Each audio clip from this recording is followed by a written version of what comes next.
And what a way to kick things off as the 2025 Valley League season, Purcellville style, is upon us as it's time for Cannons baseball.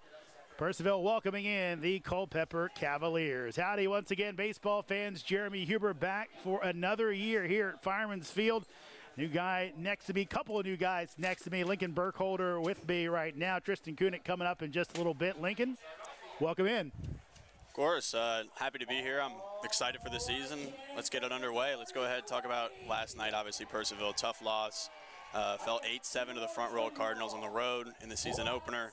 Culperper, similar story. They, at home against Covington, lost 7-6. Both games ended in the 9th inning. Opposing team took the lead, and it was over from there. So both teams looking to rebound today, make a better start, get the lead going, and then hold on to it the rest of the way, because that was the struggle last night. Most definitely. The Cannons, of course, falling to Front Royal. Covington beating Culperper. Let's jump into your starting lineups. With them, here's Lincoln Burkholder. So leading off for Culperper, playing second base, is number 2, Keaton Burrows. In center, batting second, number 15, Donovan Mitchell. Batting third, the designated hitter, number 17, Alejandro Ludero. In the cleanup spot, it's number 12, the third baseman, Colby Motley. Batting fifth, number 69, the first baseman, Cameron Turner. Following him up in the sixth hole is number 5, the left fielder, Ethan Belk. He's followed up in the 7th hole by number 1, the shortstop, Evan Escobar. Batting 8th is the catcher, number 8, Caden Christman. And batting 9th and rounding out the batting order, number 23, the right fielder, Keller Hamilton. On the mound for the Cannons today, it is number 28, Connor Hensley. 6'3", 218-pound right-hander out of Castleberry, Florida. He hails from Rollins College, and he is electric, to say the least.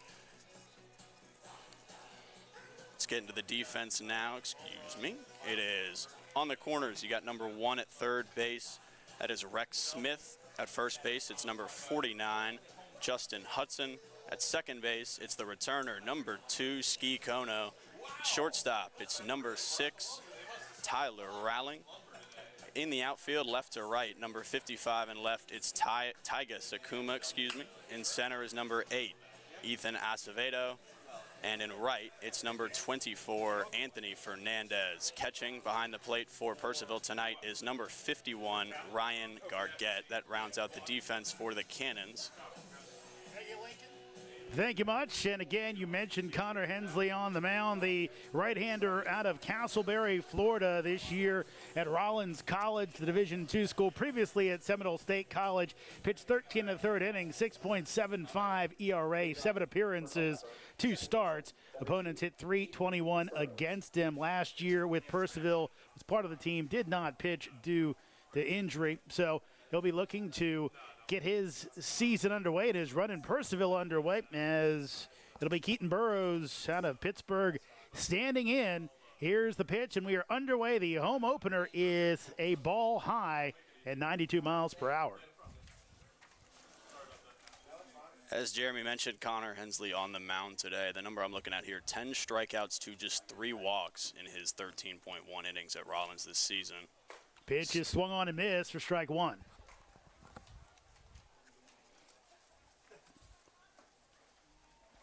Yeah, Hensley also pitched for Waynesboro in the Valley back in 2023. Made 4 starts for the Generals. Also saw time in the Florida Collegiate League as that swung on and missed for strike 2.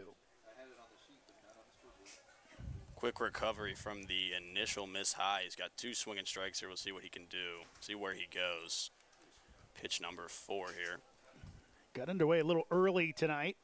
Normally we're kind of late. The ship running tight tonight.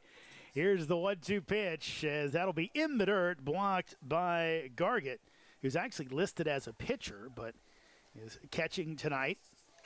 He is indeed a two-way player. Ryan Gargett, Sarasota, Florida Eckerd College. He did pitch for them this season. 12 appearances, started 6 games this season, as well as 21 games and 26 at-bats at the plate. 2-2. That'll be hit down the right field line. We'll get out of play as all the kids start to scatter for it. That's a tradition here at Fireman's Field. The kids trying to track down the foul balls to get whatever they're giving out. You're a little younger than me. Will that still be appealing? I can't say that I've got the legs anymore to go running after every foul ball in Oh, the park. good grief. Maybe the first 10. I definitely don't have the legs anymore to go do it. I'd be pulling a hamstring or tearing an Achilles. Here comes the 2-2. Hensley delivers, and that is a nice-looking pitch that is a ball. It looked pretty to me. Lots of movement on that breaking ball. Little slider came on, kind of sort of started at the hitter. Broke late. Missed just low, it looked like.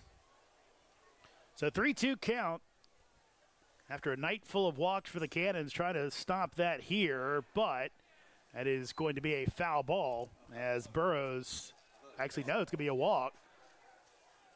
Is it going to be a foul ball or walk now? He threw his bat away. All right. So Burrows stopped for a second, actually talked to the umpire. We apologize. They didn't give us the actual who everyone is, but talked to the home plate umpire and said, "What'd you say?" He goes, "Hey, I told you go." He goes, "I couldn't hear you." So not the best start for the umpires either. As a leadoff walk on a couple of close pitches, here comes Donovan Mitchell, the center fielder for Culperper tonight.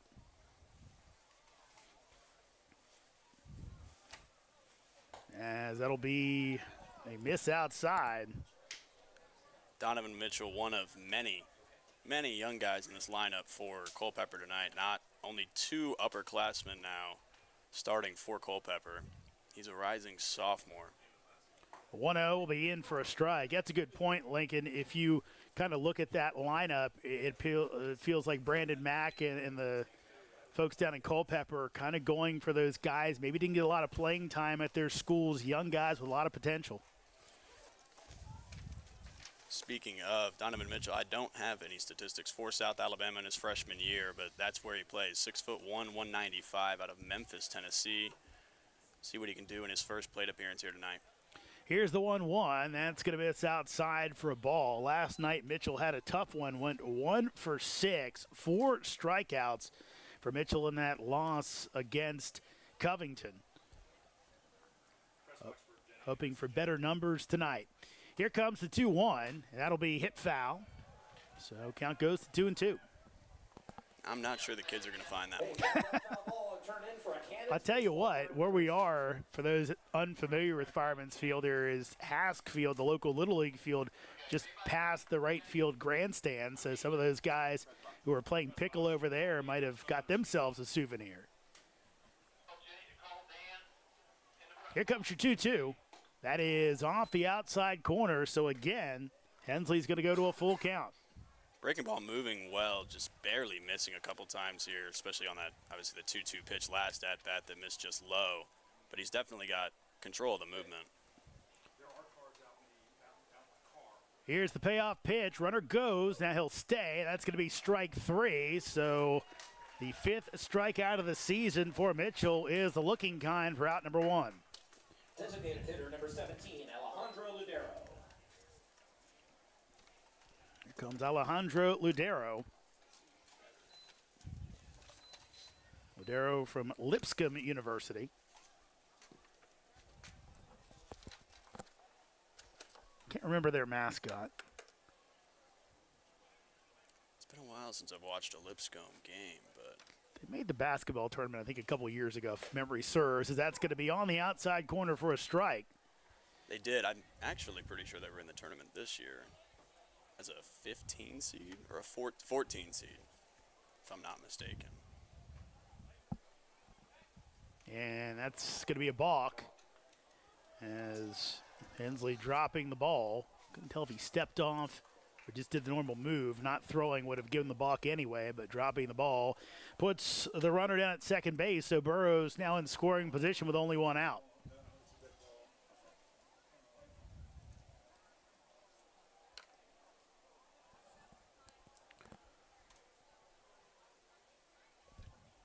Hensley comes home and misses for ball 1. That same breaking ball, still moving great. Just got to find that strike zone here. If he can locate that, he's going to be very, very difficult to hit the rest of the way. And now Hensley will step off. Remember, no pitch comm devices in the valley. The guy is still going with signals. 1-1.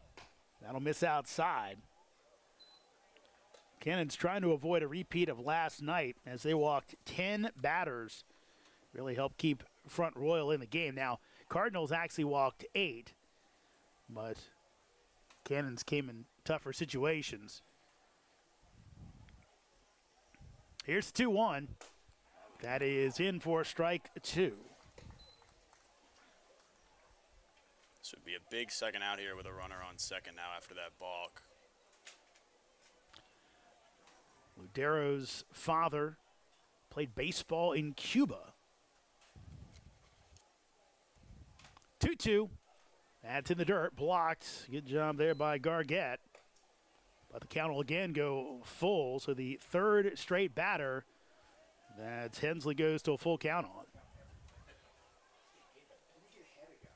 Ludero, freshman this year at Lipscomb, did get some playing time. Batted .306 for them in 17 games. 3-2.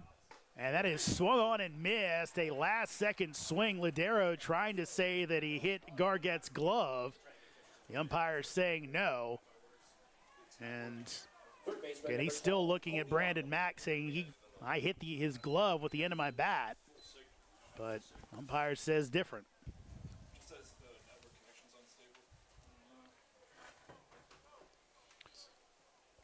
It's 2 strikeouts now for Hensley to start this one. Here's Colby Motley. He waves at one. Tell you what, you mentioned it, Lincoln. That ball's got a lot of break, and right now those Culperper hitters not seeing it very well at all. Just struck out Ludero on the same pitch last at bat. Just didn't see it the whole way. Bat came around by the time the ball was likely at the plate. So if they want to hit that thing, they're gonna have to see it. 0-1. That'll just miss the outside corner. Yeah, you watch and you kind of hope a guy that has stuff like Hensley don't nibble, put it in there and let him hit it. A couple of really off swings by the Cavaliers. 1-1. That'll be bounced foul. Ends up on top of the dugout. So count it 1-2, and Hensley 1 pitch away from working around the leadoff walk. One way to respond to a balk would be to strike out the next 2 batters. That would be pretty daggone big. 1 pitch away from striking out the side. Here's the 1-2. That is in there for strike 3. What a bounce back from Connor Hensley. He strikes out the side after the leadoff walk. No score for the Cavaliers in the top of the frame. Cannon's coming up here in Purcellville. Come on back for our next inning.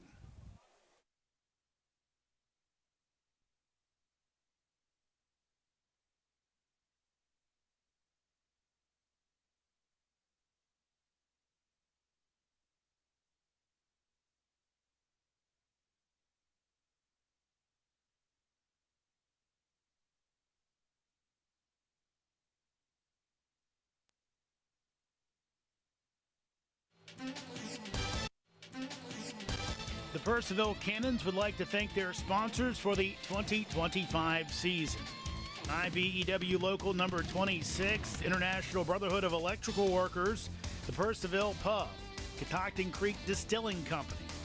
Cannons Baseball is also brought to you by Ridge Performance and Training, Lava Technology Services, Valley Drilling, Valley Energy, Savage Pest Control, Affinity & Company Luxury Hair Lounge, Carrington Homes, Continental Cards, Watermark Woods, DCF Contracting, United Plumbing and Piping LLC, Case Co, Flowers Risk Group, Wolfie's Mobile Pet Grooming, Lydia Sells Loudon, Hoof and Paw Veterinary Services, Hunt Country Wildlife Control, Burke and Herbert Bank, Farm Credit, Nichols Hardware, Wegmeyer Farms, Camber Petty KHS Homes Group, Epling Landscaping and Lawn Service, Artisan Plumbing, The Social Collectives, Purcellville Copy, Western Loudon Chiropractic, Bank of America, Burr Strait. Thank you to all of the Cannons 2025 sponsors. Welcome back to Firemen's with your Cannons batting order. Here's Lincoln. Leading off for the home team tonight, it's the returner, Ski Kono, the second baseman, number 2. Batting second, following him up, it's Taiga Sakuma, the left fielder, number 55. In the 3-hole, number 24, the right fielder, Anthony Fernandez. Batting cleanup for Purcellville, number 49, the first baseman, Justin Hudson. Batting 5th for the Cannons, number 1, the third baseman, Rex Smith. In the 6-hole, it's the catcher, number 51, Ryan Gargett. The designated hitter tonight in the 7-hole, number 36, Chase Herndon. In the 8-hole, it's the shortstop, number 6, Tyler Rowling. And then, rounding out the lineup, number 8, the center fielder, Ethan Acevedo. And on the defensive side for Culperper, it's number 69, the first baseman, Cameron Turner. On the opposite side at third, it's number 12, Colby Motley. In the middle infield, short is number 1, Evan Escobar. Second base is number 2, Keaton Burrows. In the outfield, left to right, it's number 5, Ethan Beck. Number 15, Donovan Mitchell. And number 23, Keller Hamilton. Catching for Culperper, number 8, Caden Christman. And on the hill for Culperper, it's Matthew Cruz, the right-hander out of Rutgers, as he will miss the outside corner, so he's down 0-2 against Ski Kono. Ski Kono muscled up last night with a leadoff homer to start his season. More of a slap hitter bunt guy last year, but finding a little bit of pop, as that'll end up out of play. Had 1 homer in his 2025 season at Johnson University in Knoxville, Tennessee. Batted .225 for him. Had a solid .765 OPS, but overall just a great season last year for the Cannons as well. So fan favorite here. We'll see what he can do in his first at-bat after a hot start last night. He'll hit one up the middle, and that's in for a base hit. So Ski Kono continues to swing a hot bat. Leadoff single for the Cannons second baseman. This is not an easy matchup for the Cannons. On the mound, obviously, Matthew Cruz, as you mentioned, 5'11", 175. Out of Rutgers, hails from Belmore, New York. He pitched had 14 appearances for Rutgers this season, 0-1 record as a reliever. 19 innings, 2.84 ERA. Here comes Taiga Sakuma, as that'll be bounced foul. Sakuma. Cannons, he got off to a good start last night.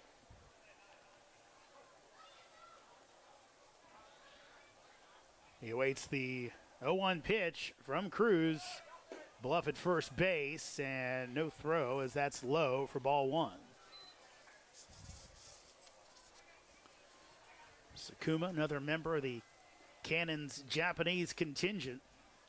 Of course, paid such dividends last year, especially with Shin Inoue, Kansas State's starting second baseman, as Sakuma fouls it off the other way. Sakuma at Mid-American Christian University this year batted a blistering .405, had a 1.149 OPS. Just unreal numbers, 7 homers, 9 doubles, 3 triples. You name it, he did it at Mid-American this season. 1-2 runner goes, pitches high, throw down, and Kono's going to be in there safely as Ski swipes the bag and puts himself in scoring position, count at 2-2. That is something Cannons fans are used to seeing. He stole 16 bases last year for Purcellville, caught just 4 times. So off to a start already this season, taking second tonight. On deck is Anthony Fernandez. Sakuma awaits the 2-2 from Cruz. Here's the pitch, as that will miss high for ball 3. Let's look at Sakuma. Cannons fans again would just have to think of Inoue. Same build, same type of swing from the left side. Hopefully he can do the same damage that Shin did last year, as that'll be fouled off, and it'll send Kono back to second. He was just a joy to watch. And it's funny talking to Brett Fuller before the season. Memory serves, he had a couple home runs that didn't end up on his total because he hit them in a game that got rained out. So could even had a better year, as he will swing and miss at an off-speed pitch. Nice pitch by Cruz. gets the strikeout for out number 1. Right fielder number 24, Anthony Fernandez. 2 good at-bats from the Cannons so far. Obviously, you got Ski standing on second base now, the base hit up the middle, then stealing second, but that was a long, drawn-out at-bat there, just a tad bit early on that curveball. If he times that up, that swing was powerful. That would have gone a long way. So, see if the Cannons can get a vision for that. This next guy standing in. Here comes Fernandez. A nice night last night. Kono dancing off second base. That's rocked, and that is out of here, and the Cannons lead it 2-0 as Anthony Fernandez goes yard on the first pitch he sees. How about you? Wow.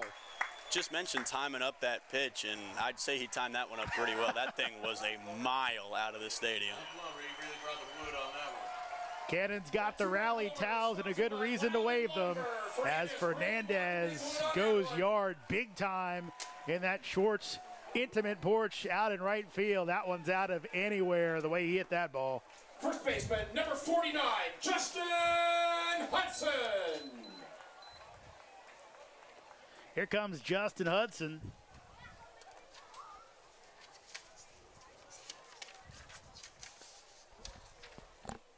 Hudson will take for ball 1. Justin out of Queens University of Charlotte. Hails from Colorado Springs, Colorado.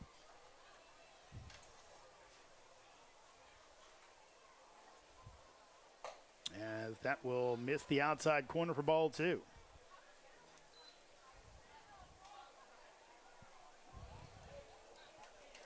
Bit of an early tight strike zone. Have a ball that came into the field and left.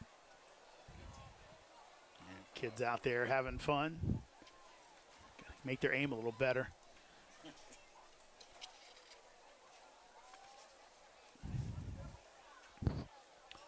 So 2-0 count. After that 2-run homer by Fernandez, and that will miss inside. Almost caught Hudson on the hands. Hudson, one big guy, 6'4", 230 pounds he stands. First baseman tonight. And he'll take strike 1. And that size pays off. He had a .576 slugging percentage in just 33 at-bats this year at Queens University of Charlotte. He's looking to do some damage here. 3-1 pitch is low, so Hudson works the walk, and the Cannons have another man on base. Third baseman number 1, Rex Smith. Here's Rex Smith. Smith did not play last night. Previously at Santa Fe Junior College, headed to VCU, playing his ball at the diamond. As that will miss outside for a ball. You know the double-A team that plays at the diamond, right? Not sure I do. The Flying Squirrels, Richmond Flying Squirrels. I have heard of him. That is my favorite minor league team name. Here's the 1-0. That'll miss inside. Of course, for years, Richmond was the home of the Braves AAA team, Richmond Braves. And they moved that team down to Gwinnett, just outside of Atlanta.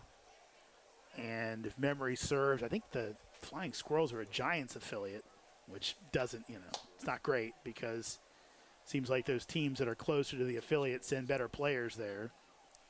2-0. That's low. Count goes to 3-0. You are correct. Quite a ways away from San Francisco, but they are the Giants minor league affiliate. Yeah, for a long time that was a Braves town, and kind of made sense. It kind of stretched their whole thing up the coast all the way to Richmond, where Braves fans, especially with Turner having all the games, if that's up for a ball. It's back in the old days when they had the Superstation, WTBS, that had Braves games on all the time, and then WGN out of Chicago had Cubs games all the time. Makes me feel really old saying that. but it made the Braves and Cubs big-time teams. And that's going to be smoked out to right field. Is that one out of here? Yeah, it is. Rex Smith, second two-run homer of the game and the inning, as the Cannons have their fans going crazy on opening night. They're up 4-0. It doesn't. You can't get much of a hotter start than this. Two long balls to right. Right fielder thought he might have it. Turned around at the last second, and not a chance on that one. Right now, Cruz and Chrisman having a talk. And things not going well as Brandon Mack's going to make his way out to chat with his pitcher as he's given up two smoke shots to right. And that's one thing that GM Ridge Fuller has always done since the Cannons have come here. He's always looked for power, but he's always looked for lefty power because it's a paradise here with it 310 down the line and 340 to the short power alley and right. Visitors in your backyard, Hunt Country Wildlife Control has you covered. They specialize in protecting your home and property while keeping wildlife wild. Crazy thing is, Chrisman and Cruz teammates at Rutgers, so they know each other pretty well. So definitely not a question of issues between catcher and pitcher, just the Cannons hit it hard. There is an arm up in the bullpen down the left field line. Can't quite get a view of the number from here, but he's getting warm. They're going to leave Cruz in here for now. Obviously, never want to pull your starter in the first inning. He's got one out. And definitely need to get some length. Coach, if you're talking, I'm not hearing you. It's number 35 in the bullpen. Yes, sir. That's going to miss low to Gargett. Catcher, number 51, Riley Ryan Gargett. Cruz in the bullpen, the lefty out of Mercer.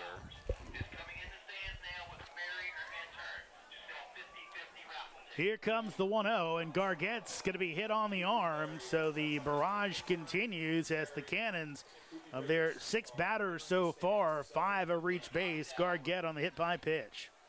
Copy.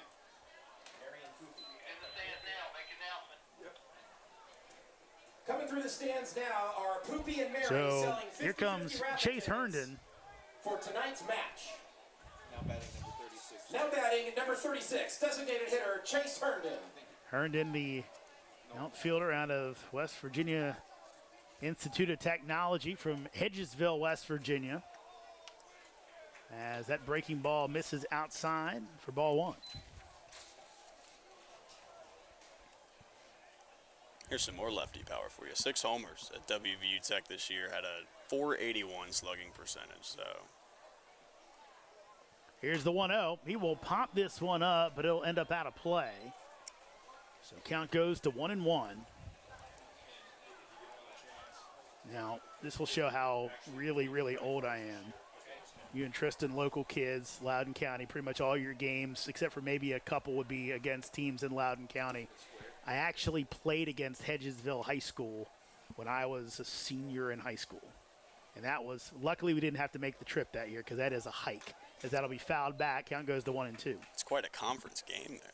It was non-conference. Non-conference? Yeah, we only, I think, only had 6 or 7 teams in conference. And we would travel to the Warrenton area, out to the Winchester area. Those were conference games, but we would also have to play the West Virginia teams, Jefferson County, which is in Charlestown, which isn't a bad trip. It's a lot better now, considering they've made the road more direct. 1-2 pitch. That'll be hit down to first base, and they'll let it go foul. And Turner making a decision there. Might have been able to just pick it up and get the out. Instead, he'll go ahead and let it be a foul ball, and another chance at the plate for Herndon. I think the next year they had to go out to Hedgesville, and that was not fun. It's a hike.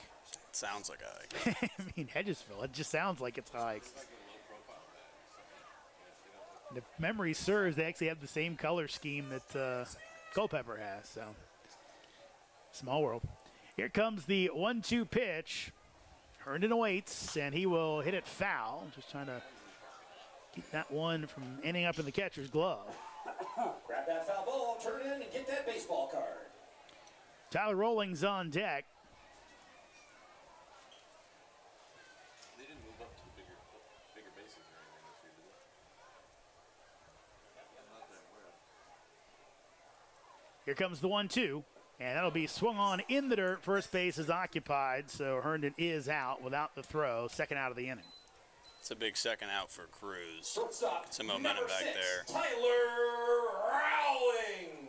after the home run fest that we just watched for the last 4 at-bats.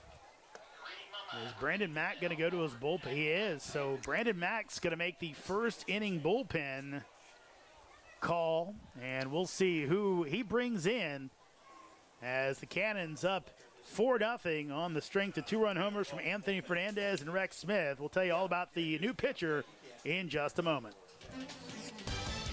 The Purcellville Cannons would like to thank their sponsors for the 2025 season. IBEW Local Number 26, International Brotherhood of Electrical Workers, the Purcellville Pub, Catoctin Creek Distilling Company. Cannons Baseball is also brought to you by Ridge Performance and Training, Lava Technology Services, Valley Drilling, Valley Energy, Savage Pest Control, Affinia & Company Luxury Hair Lounge, Carrington Homes, Continental Cars, Watermark Woods, DCF Contracting, United Plumbing and Piping LLC, Case Co, Flowers Risk Group, Loughton Construction, Fairfax Coin and Collectibles Exchange, West Trail Wellness and Massage, Norbo Dental, Loudon Lumber, Loudon Valley Floors, Hartley Home Exteriors, Altus Consulting, Shenandoah Sluggers Baseball Club, Keeping It Real Real Estate Team, Shanti Aesthetics, Morningside House, South Fork Dentistry. Thank you to all of the Cannons 2025 sponsors. Now pitching for Culperper, number 35, Riley Cruz. Welcome back as Culperper has their new pitcher on. Riley Cruz will take the mound. Cruz is a 6-foot, 200-pound left-hander from Mercer University, Loganville, Georgia, a senior. Cruz previously at Florence Darlington Tech. This season for the Bears, Cruz pitched 10 innings as he pitched to a 9.90 ERA. So Brandon Mack hoping Cruz can come in and throw strikes and get him out of this inning before the Cannons can put any more damage up on the board. Ideally, he can give you a little bit of length here. It's just about worst case scenario to have to pull your starting pitcher in the first inning. The final line for Cruz as it stands, there is one run that he is, or one batter that he is responsible for on first base if he were to come around. But as it stands, it's .2 innings, 3 hits, 4 earned runs with 1 walk and 2 strikeouts. So not a great start here for Culperper. They're going to have to rebound quickly and get out of this thing as quick as possible. Only 160 bottles or so And have been made. Get one before they're gone. who knows if they just thought maybe go opener. Cannons obviously with a lot of left-handed batters in that lineup, so Cruz might end up being a blessing in disguise coming in if he can give them a little bit of length, though his longest outing at Mercer this year, a pair of 2-inning outings against Florida A&M and Tennessee Tech, as he will miss outside to Rowling.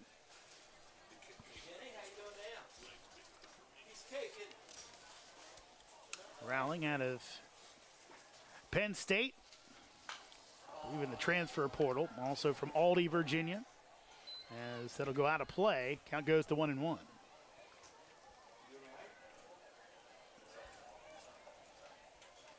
Tyler went to Light Ridge High School, which I believe at one point was the newest Loudoun County high school, but I think they've added one since. 1-1, as that's in for a strike. Yeah, Light Ridge came about, I believe, my sophomore year of high school. So I'm not sure if they've added a new one yet. Okay. It's been a while and it's Loudoun County, so Yeah, odds are there's another high school. Here comes the 1-2 pitch, as that'll miss outside. Yeah, when the young bucks say that, you know, I'm the guy that remembers when they were 4, and it exploded since then. So 2-2 coming up. Here it is. That's ripped down the line, but going to be foul. And it'll send Rowling back to the box. Good cut there, just a little bit early on it.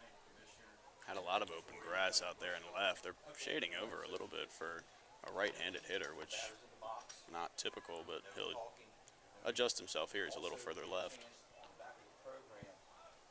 The crazy dimensions here at Fireman's Field, which we'll get into as the broadcast goes along. Runner takes the lead, 2-2 pitch. That'll be dribbled down to third base. Could be a tough play, and it will be, as Motley just has to put it in his back pocket. Swinging bunt for Tyler Rowling keeps the inning alive. Cannons have 2 on with 2 out. Does not matter how you get on base as long as you're standing on first base at the end of the play. No play there. By the time he got to that ball, Rowling was essentially already on first base. Number 9 hitter for the Cannons, Ethan Acevedo, will step in lefty on lefty. Kono's on deck. Cruz trying to end it right here with the Cannons having 4, as that's going to miss the inside corner for a strike, for a ball, excuse me. This first inning has gone more than 30 minutes. Brett Fuller does not care, though, as his guys are swinging the bat. 1-0. That'll be hit, and that is going to get through for a base hit. Runner coming around. Throw will come in and will be cut off, as sliding home will be Gargett. Cannons add 1 more on the RBI single from Acevedo.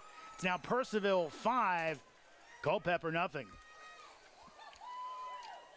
So that will now round out Matthew Cruz, the starter's line. That's his 5th earned run and final earned run, as comes all the way around to score on the hit by pitch that got him on base. Rowling goes first to third on that. So now back to the top of the order in Kono. As Ski takes 4 strike.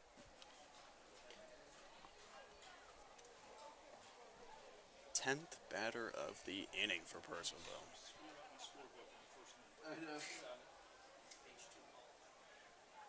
Here comes the 0-1. Runner goes. Fake the throw. Bounces into the ground as Crispin tried for the pump fake. Luckily for him, he just spiked it into the ground and didn't throw it off into right field somewhere.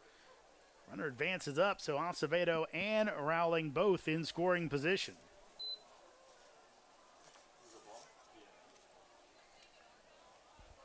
Acevedo is a big speed threat. 45 games this year at Indian Hills Community College, 13 steals, caught just 3 times. That'll be bounced back to the pitcher. Cruz lobs it over, and just in time to get Kono for the 3rd out of the inning. But the Cannons put up 5. The 2 big hits, Fernandez and then Smith with the 2-run homers. They lead the Cavaliers 5-0 as we head to the top of the 2nd inning. All right, Cannons fans, first of all, the Purcellville Cannons would like to thank their sponsors for the 2025 season. IBEW Local number 26, International Brotherhood of Electrical Workers, the Purcellville Pub, Catoctin Creek Distilling Company. Cannons Baseball is also brought to you by Ridge Performance and Training, Lava Technology Services, Valley Drilling, Valley Energy, Savage Pest Control, Affinity & Company Luxury Hair Lounge, Carrington Homes, Continental Cards, Watermark Woods, DCF Contracting, United Plumbing and Piping LLC, Case Co, Flowers Risk Group, Wolfie's Mobile Pet Grooming, Lydia Sells Loudon, Hoof and Paw Veterinary Services, Hunt Country Wildlife Control, Burke and Herbert Bank, Farm Credit, Nichols Hardware, Wegmeyer Farms, Camber Petty KHS Homes Group, Epling Landscaping and Lawn Service, Artisan Plumbing, The Social Collectives, Purcellville Copy, Western Loudon Chiropractic, Bank of America, Burr Strait. Thank you to all of the Cannons 2025 sponsors. What a start for the Cannons in their home opener. 5 runs in the first. Pair of two-run homers by Fernandez and Smith. Then the RBI single by Acevedo. And right now, Connor Hensley back to a 5-0 lead here in the top of the second inning. Jeremy Huber and Lincoln Burkholder with you. Tristan Kunick coming up in just a bit. Not a bad way to kick things off. Not at all. 5 runs in the first inning. I mean, that's just about as good as you can get when you bat through the order. Kono, obviously 2 at-bats in the first inning, so that's always fun when you can step at the plate twice and same number still on the scoreboard. So see 2 pitchers as well. Chase the starter after 2 outs and stake your starter to a 5-0 lead. You can't do it much better than that. Cameron Turner stepping in, the first baseman for the Cavaliers, as he will swing and miss at strike 1.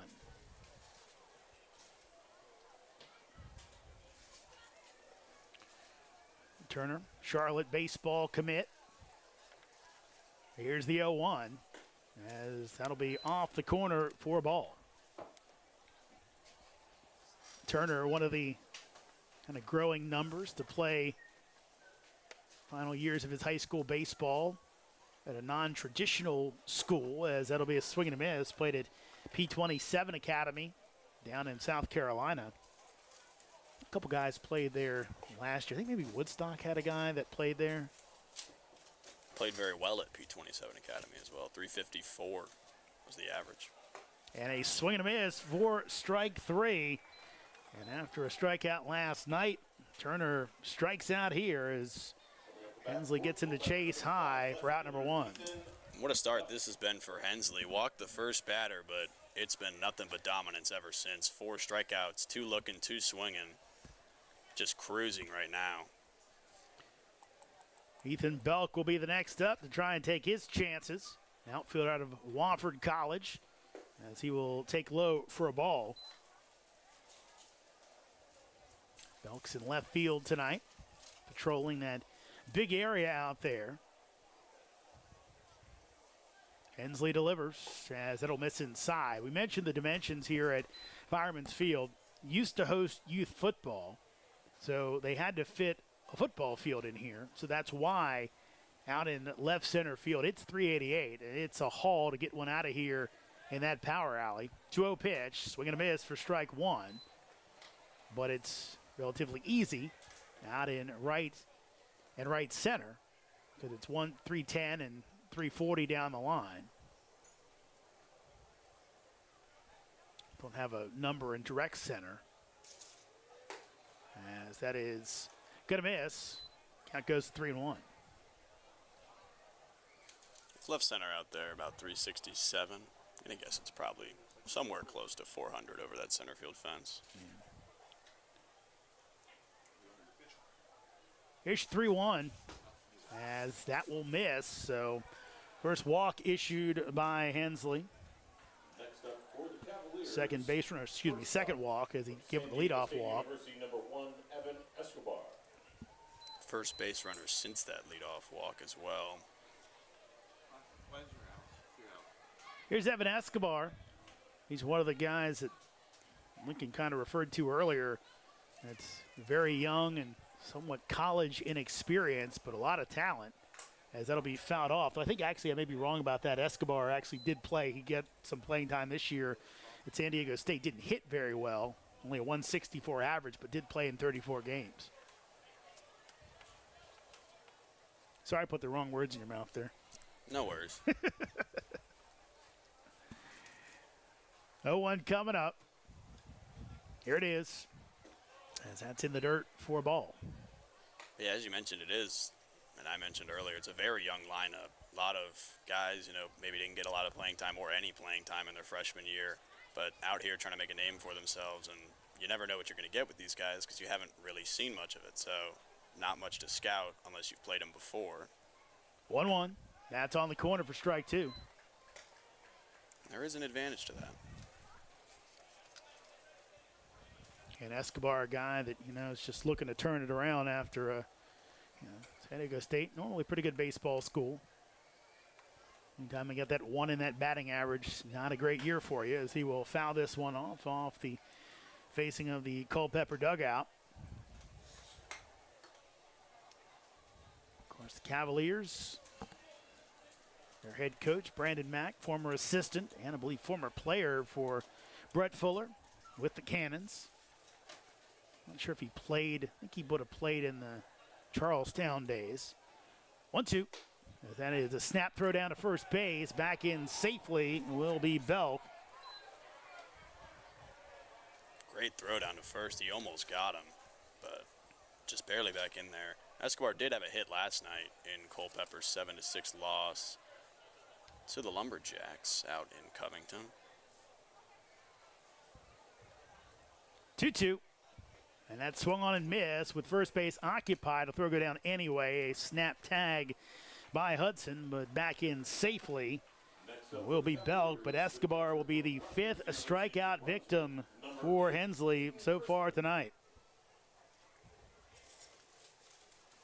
A lot of Ks on this score sheet so far. That's right.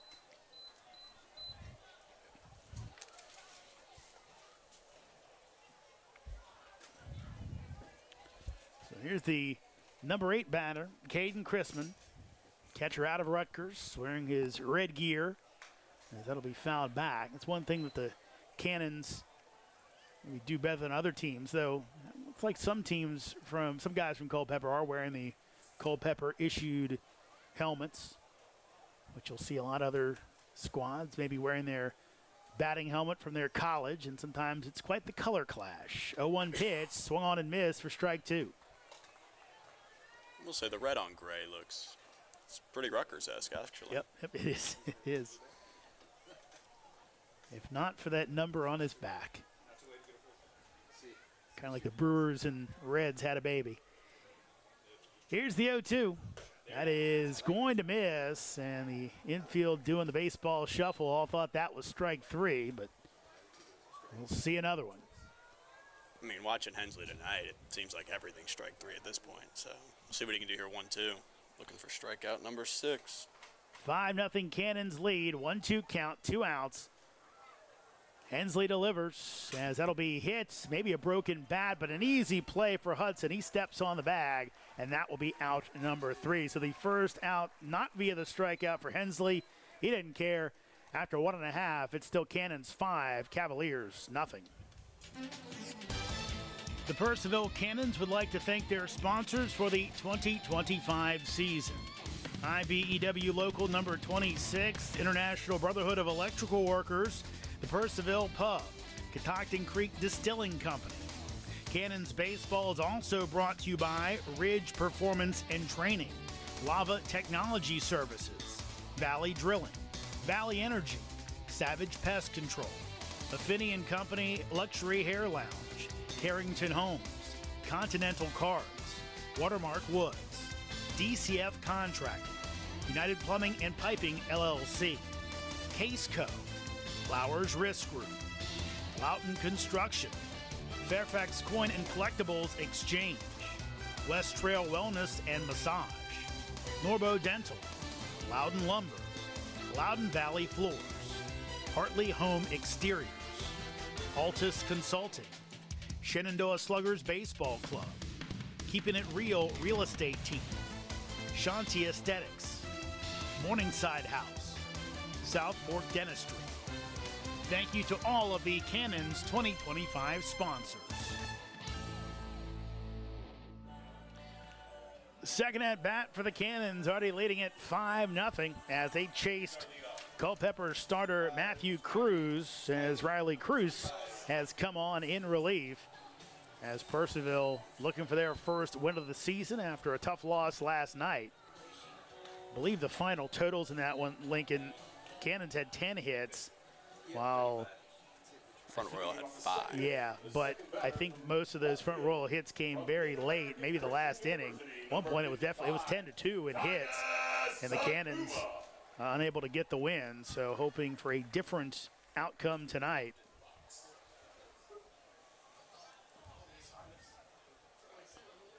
So Sakuma will step in. He was a strikeout victim his first time up, swinging a pink bat tonight. Here's the pitch, almost hit by that one.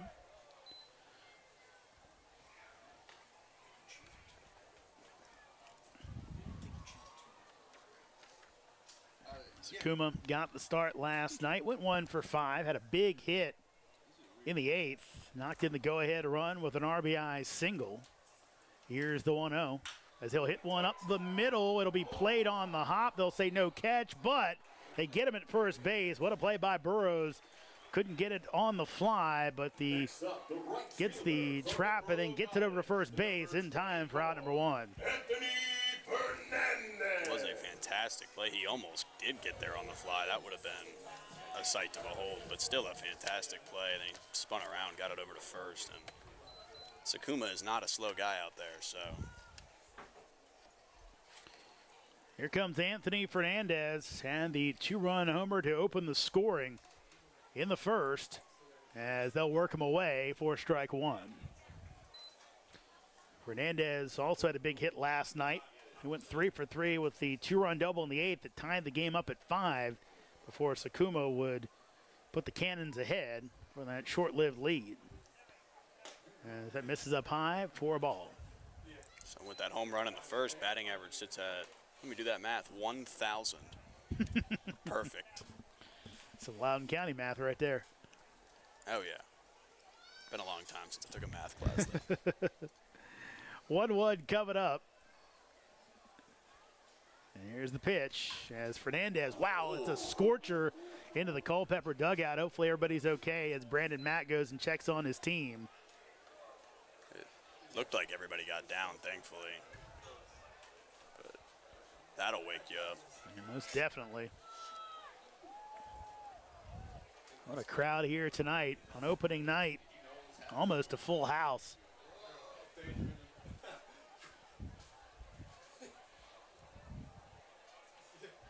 Cannons fans wanted to see their baseballs. That'll be hit up the middle. It gets past the lunging Escobar into center field for a hit. So Fernandez stays at 1,000 for the season with a single to go with his 2-run homer. Always nice to see I'm not a jinx tonight. I was really hoping I didn't say 1,000 and then he got his first out. So thank you, Fernandez. Well, the way he's swinging right now, good grief. He is hotter than a firecracker. Here comes Justin Hudson. He reached on a walk his first time up. That'll miss outside to get to the backstop as Fernandez will head down to second. Take a bit of a turn as Escobar comes in behind him just in case Chrisman threw one down.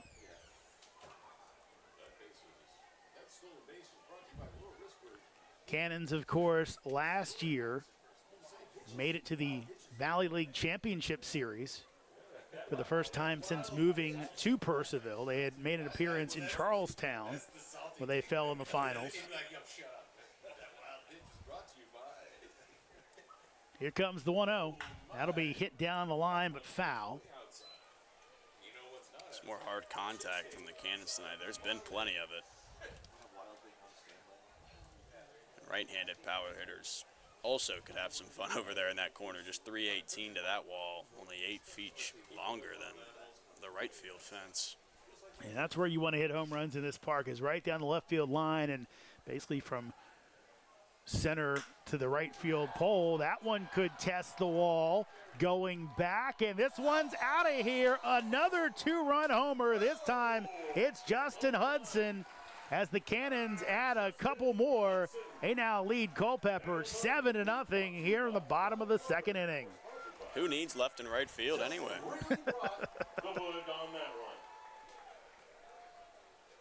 What a performance by the Cannons. They look like a team that is angry about letting one get away last night, trying to leave no doubt. Number 1, Rex Smith. Unfortunately, didn't have a chance to ask Brett Fuller as Rex Smith comes up. He had a 2-run homer earlier, but they put in the mercy rule a couple years back, as that is going to miss as he pulls the bunt back. And for a long time, they didn't have it in the Valley. Then they changed it after the COVID season because so many other major leagues did it, and probably not a bad idea when summer league pitching's always at a premium. But right now, the Cannons might be headed that way, as that's going to miss inside. Now, famous last words, as you can see Culperper mount a comeback, but at least the way Hensley's pitching, you would have to think going to be tough for Cavaliers to score runs at least early on. Been tough to get hits so far. Yeah, Hensley has held them hitless so far, as that is going to be in for a strike. Count it 2-1. Mentioned the Rutgers batting helmet. How about the catching helmet? That's true. Got all the good catcher's gear.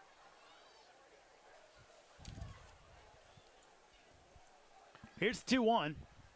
And that's a nice bender in there for strike two. Rex from Sarasota, Florida, did not play last night, so his first Cannons at bat ended up as a home run.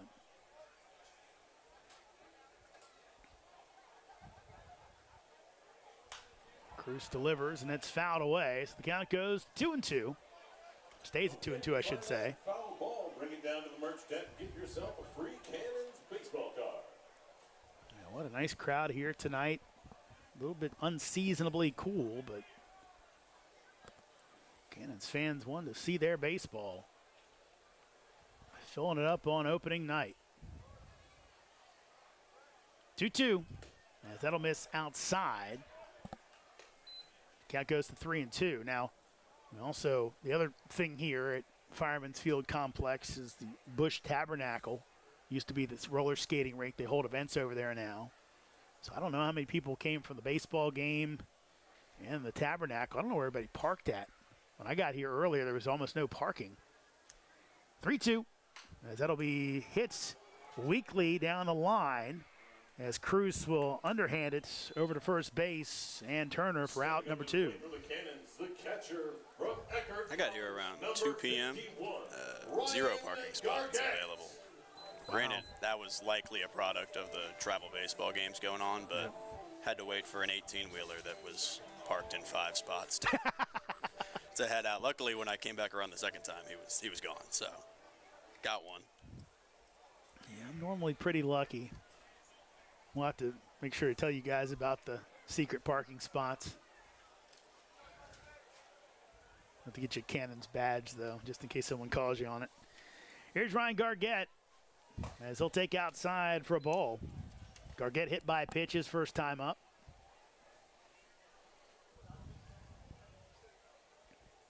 Gargett behind the plate tonight. Two-way player. As he'll swing and miss. Nice hack there for strike one.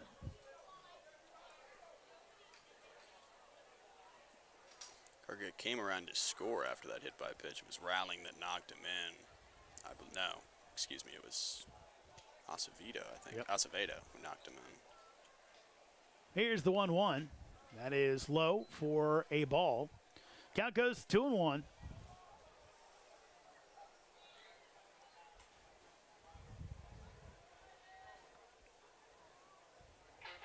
On deck is Herndon. As that'll catch the outside corner for strike two. 7-0 lead for the Cannons. Trio of 2-run homers. The long ball has been in effect tonight. 2-2, and waved at by Gargett as he goes down on strikes. But the Cannons strike again, this time Justin Hudson with the 2-run homer. After 2 innings of work, Cannons up on the Cavaliers, 7-0. Top of the third coming up. The Purcellville Cannons would like to thank their sponsors for the 2025 season. IBEW Local Number 26, International Brotherhood of Electrical Workers, the Purcellville Pub, Catoctin Creek Distilling Company. Cannons Baseball is also brought to you by Ridge Performance and Training, Lava Technology Services, Valley Drilling, Valley Energy, Savage Pest Control, Affini & Company Luxury Hair Lounge, Carrington Homes, Continental Cards, Watermark Woods, DCF Contracting, United Plumbing and Piping LLC, Case Co, Flowers Risk Group, Wolfie's Mobile Pet Grooming, Lydia Sells Loudon, Hoof and Paw Veterinary Services, Hunt Country Wildlife Control, Burke and Herbert Bank, Farm Credit, Nichols Hardware, Wegmeyer Farms, Camber Petty KHS Homes Group, Epling Landscaping and Lawn Service, Artisan Plumbing, The Social Collectives, Purcellville Copy, Western Loudon Chiropractic, Bank of America, Burr Strength. Thank you to all of the Cannons 2025 sponsors.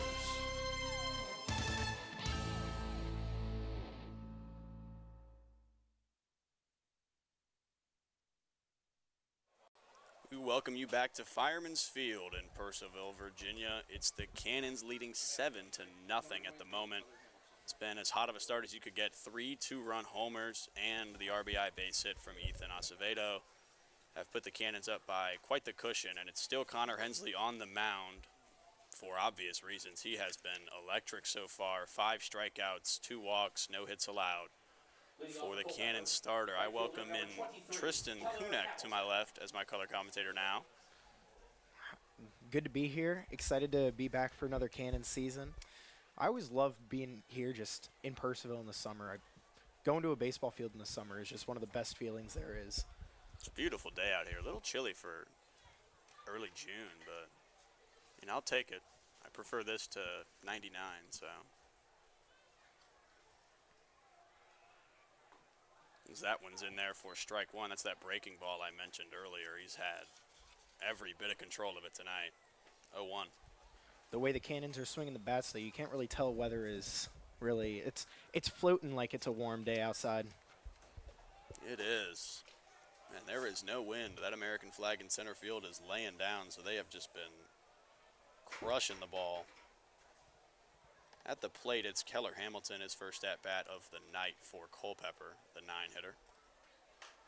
That one's fouled off right side over the bleachers and into, likely, the Little League field. On that foul ball, bring it to the merch tent for a free Cannons baseball card. Keller Hamilton looking to do something for Culperper here. He's down 1-2, though. Hensley kicks and fires. That one is lined into left center field. On it and making the grab is the left fielder, Taiga Sakuma. So 1 away here as Connor Hensley continues to roll. Only the second out recorded, not via the strike. Quite a stat for Connor Hensley tonight. The last out was also the non-strikeout. Yeah, so. the last 2 outs were the ones not recorded there by his arm.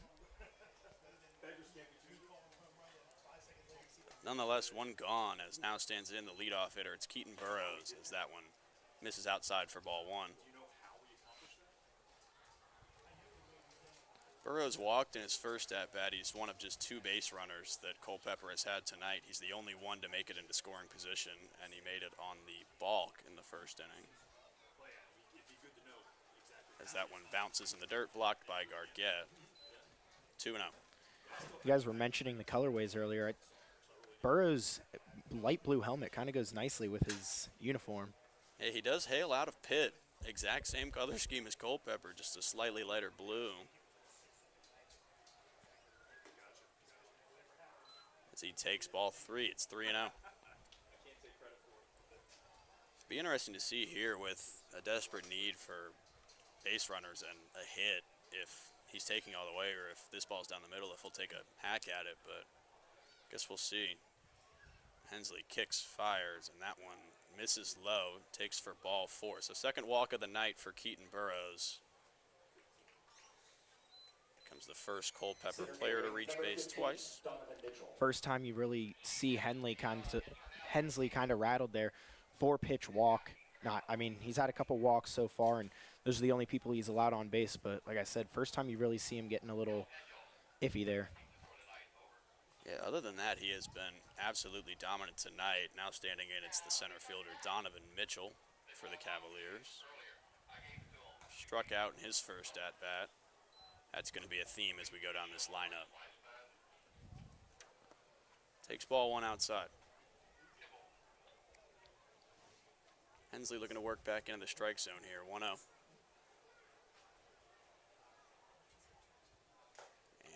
is back in it, and it's a swing and miss regardless. So 1-1 count as Hensley.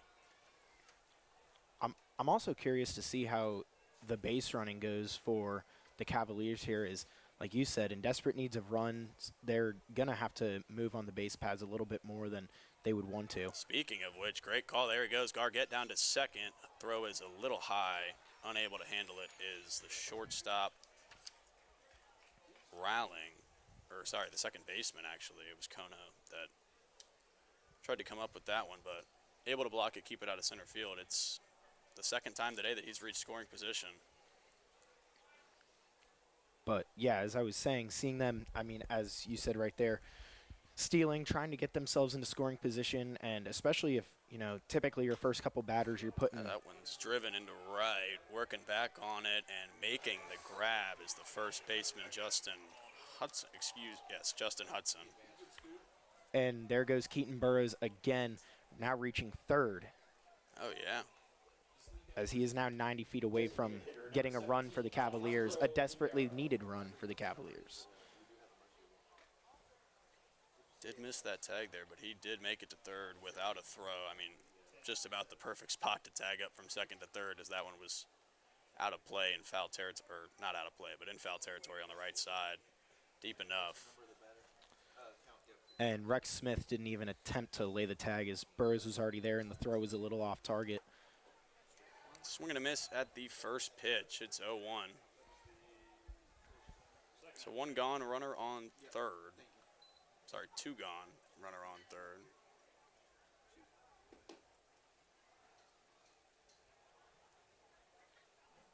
For Alejandro Ludero. That one just misses. Great pitch from Hensley there, but it's just barely missing on the outside edge. Moves the count to even at 1-1.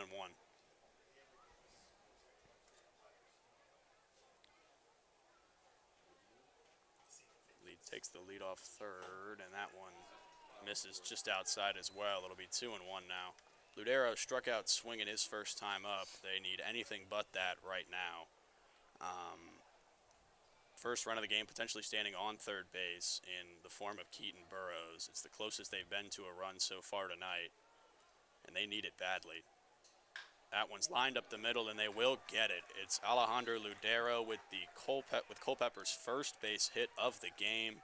It'll score Keaton Burrows from third, and the score moves to 7-1 in favor of the Cannons. Yeah, good piece of hitting there. Finally, someone able to get the bat on the ball with a little bit of oomph behind it, able to drive it right up the middle, right past the second base bag. No chance for either of the two middle infielders to get to it. Just about the perfect spot for that one. Looked like it might have actually skipped off the bag a little, but it'll score one. Yeah, and more importantly, getting a run on the board for the Cavaliers. Yeah, hoping to get some offense going here. Now stands in. It's number 12, the third baseman, Colby Motley. He struck out looking his first time up. So he'll stand in now 0-1 as Ludero leads off first. That one is low, ball one. Gargett will trade out that baseball for a not-so-dirty one. That's one thing I always notice watching professional baseball is I would like to know, just in not only a single game, but in a season, how many baseballs a team goes through with how often they change them. A truly unfathomable amount, as that one's in there for strike number 2. That's a great pitch from Hensley. Catches the outside edge. But, yeah, that's an interesting question. You got to think pitchers probably at the major league level change pitches just about every pitch, if not every couple pitches. So yeah, every time the ball's put in play, they change the ball. If the ball touches the dirt, they change the ball. That one's grounded to short. Rowling will make the play, throw over to first, and that will end the inning. A good play from the shortstop, Tyler Rowling, there as Hensley continues to cruise. He allows his first run of the night, but no damage in terms of the scoreboard. It's 7-1 in favor of Purcellville as we head to the bottom of the third. The Purcellville Cannons would like to thank their sponsors for the 2025 season.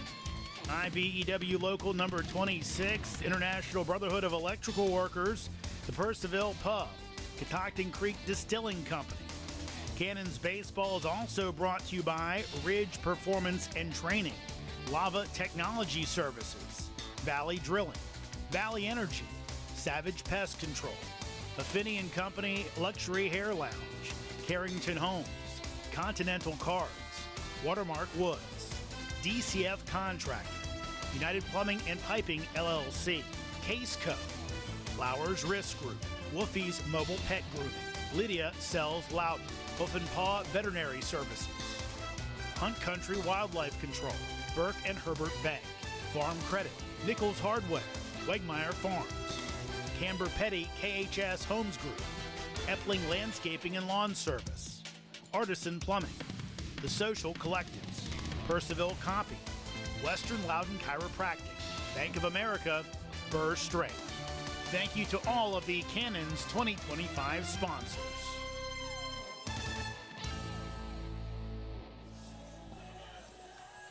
We welcome you back into Fireman's Field in Purcellville, Virginia once more. It's the bottom of the third now. Cannons up 7-1 as Riley Cruz takes the mound once more for Culperper, looking to give them a little bit of length after they were forced to pull their starter after just .2 innings of work. He's done a solid job holding the Cannons overall. He's allowed 2 earned runs to this point, but not too much damage as his team looks to work back into it. He's going to have to start working some scoreless innings here, though, if Culperper wants to really make a dent in the deficit. Yeah, it looked a little scary for Cruz at the beginning of the second inning. He got that first ground out on Sakuma, but then they got a hit right after, and then that next 2-run home run, as all the damage for the Cannons has been coming from the home run. And it looked a little scary for him, and then he got out real quick with another ground out and a strikeout to end off the inning for him. Indeed, as Chase Herndon stands in and takes the first pitch for ball number 1. Lots of lefty-lefty matchups coming up now. Obviously, Jeremy mentioned earlier the lefty power that the GM here in Purcellville loves to recruit, and he's recruited quite a bit of it, as we've seen a couple balls over right field's fence already. That one's in there for strike 1. Count evens up. Herndon struck out swinging in his first at-bat. Was the last batter that the starter faced. This one on the way in the dirt. Be ball 2, blocked by the catcher.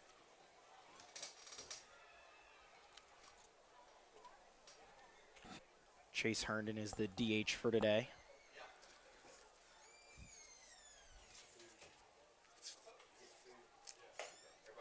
That one just misses, ball 3.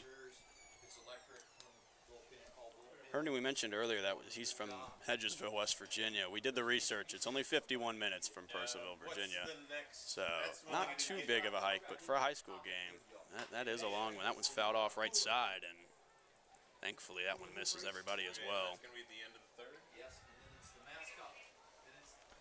Yeah, a couple of these foul balls going after the dugouts a couple times today. Yeah, that one on the left side in Culpepper's dugout, that was an impressive duck from everybody on that side. Yeah, I can't believe everyone got out of the way on that one. That was some incredible reflexes, and thankfully so. This one fouled off. He'll stay alive. See another 3-2 pitch. WVU Tech this past season, Herndon, .313 average, .378 OBP, and a .481 slugging percentage. That's good for an .859 OPS. That's always a number that you like to see in there. But the big number that stands out to me, 6 home runs and 34 RBIs. So definitely some power from the left side here. That one grounded to short, making the play and out at first. Seven Escobar there on the putout. And there's one away. Yeah, Cruz doing a good job and just staying in and not getting too overpowered. And like I said, after he gave up that home run, he's kind of settled in, and he's looking really good right now for the Cavaliers. Yeah, that is a big first out. They've had a little too many base runners tonight, likely for their liking. So getting one out here quickly going to be helpful. Tyler Rowling now stands in. Swings and misses at the first pitch, 0-1. He singled his first time up, made it all the way to third base before the inning came to an end, but looking to add another hit to the total right now.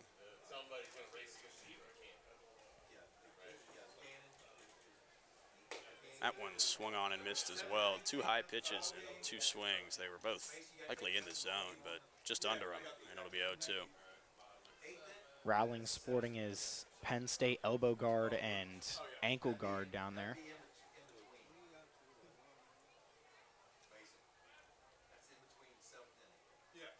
Cruz kicks and deals. That one going to miss by a good little margin there. It'll move the count to 1-2. Rowley's making his opening appearance tonight. Last night at shortstop was Ski Kono, and Barber played at second. Jake Barber played at second against the Cardinals last night. That one he swings on and misses, but it'll be in the dirt and on to first for out number 2. So we drop third strike, the first one we've seen with nobody on first today. We've had a pair of them with people on first base, but get to see the throw down there. And it'll be 2 away now for the 9-hitter, Ethan Acevedo. He had a base hit his first time up, drove in a run. Looking to do some more damage here. Center fielder tonight. With the pink bat, I was thinking about wearing a Phillies hat, so I'm guessing also a Phillies fan. Watching Bryce Harper do his gender reveal with that bat. Oh yeah, that was a great idea from Bryce Harper. I had to appreciate that one. So yeah, I like the pink bat. It's different, that's for sure. And I don't know if you saw earlier, but I believe it's Gargett. He has what looks like the opposite. The handle of the bat is pink and the barrel's gray. Interesting. I guess it's quite a bit of ways today, but the way Purcellville's been in, we might see him here soon. Acevedo stands in for the 0-1. Swung on left center field. That one's got some carry. Back on it and making the catch. A little bit shy of the wall there, but still quite a ways away from a home run. It'll be out number 3, and that will send us to the 4th inning here. It's still 7-1 Purcellville as it stands. The Purcellville Cannons would like to thank their sponsors for the 2025 season. IBEW Local number 26, International Brotherhood of Electrical Workers, the Purcellville Pub, Catoctin Creek Distilling Company. Cannons Baseball is also brought to you by Ridge Performance and Training, Lava Technology Services, Valley Drilling, Valley Energy, Savage Pest Control, Affinity & Company Luxury Hair Lounge, Carrington Homes, Continental Cards, Watermark Woods, DCF Contracting, United Plumbing and Piping LLC, Case Co, Flowers Risk Group, Woofy's Mobile Pet Grooming, Lydia Sells Loudon, Hoof and Paw Veterinary Services, Hunt Country Wildlife Control, Burke and Herbert Bank, Farm Credit, Nichols Hardware, Wegmeyer Farms, Camber Petty KHS Homes Group, Epling Landscaping and Lawn Service, Artisan Plumbing, The Social Collectives, Purcellville Copy, Western Loudon Chiropractic, Bank of America, Burr Strait. Thank you to all of the Cannons 2025 sponsors. We welcome you back into Purcellville. It's still Connor Hensley on the mound, protecting a 6-run lead here. It's the top of the 4th inning as we're 1/3 of the way through this one. Purcellville had nothing but success so far. They're looking to carry it on here as the first batter for Culperper steps in. It's number 69, the first baseman, Cameron Turner. Batting in the 5-hole today. He struck out swinging his first time up. Yeah, the Cavaliers looking to capitalize on their last little bit in the last inning where they saw the first bit of success they've had all day.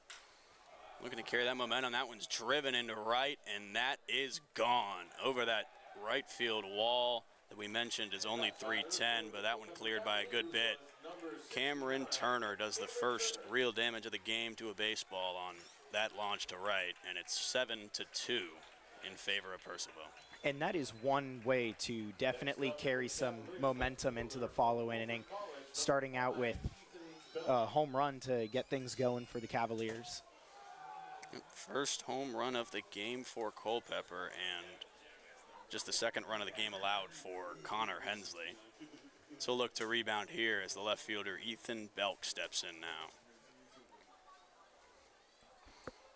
That great breaking ball finds the zone for strike number 1.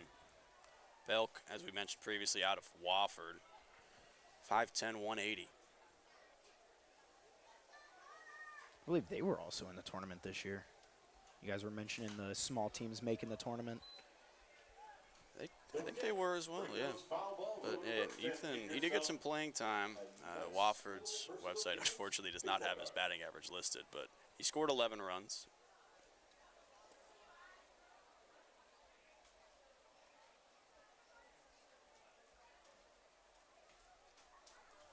And that one, breaking ball, just didn't move the way Hensley wanted it to. It's going to hit Belk right in the back, and he'll take his jog to first base. Next up for the Cavaliers, the shortstop, number 1. So an early hot start here for Culperper in the 4th inning, trying to fight their way back into this one. Was a 7-0 ball game, now stands at 7-2. Hensley's starting to see his first little bit of struggle in this game. He's been dominant all night. I would expect him to rebound here quickly. And with a stake to a 5-run lead, you'd think the leash would be relatively long. Pitch on the way, that one's gonna miss just outside. Ball number 1 to, it's the 7-hitter, Evan Escobar, the shortstop for Culperper tonight. Escobar out of San Diego State. That one popped up into right, making his way towards it and making the grab in shallow right field is Anthony Fernandez. Doing a little bit of everything tonight. He's got the base hit, the home run, and now a put out in right field. So 1 away for Hensley. Got a little too much under that one. He went the right way. We were talking about that short fence over there. Went the right way, just got under it, and little late on it. Shallow enough to hold Belk at first base. As Caden Christman will stand in, now the catcher. Out of Rutgers, that one misses just low and outside. Ball number 1.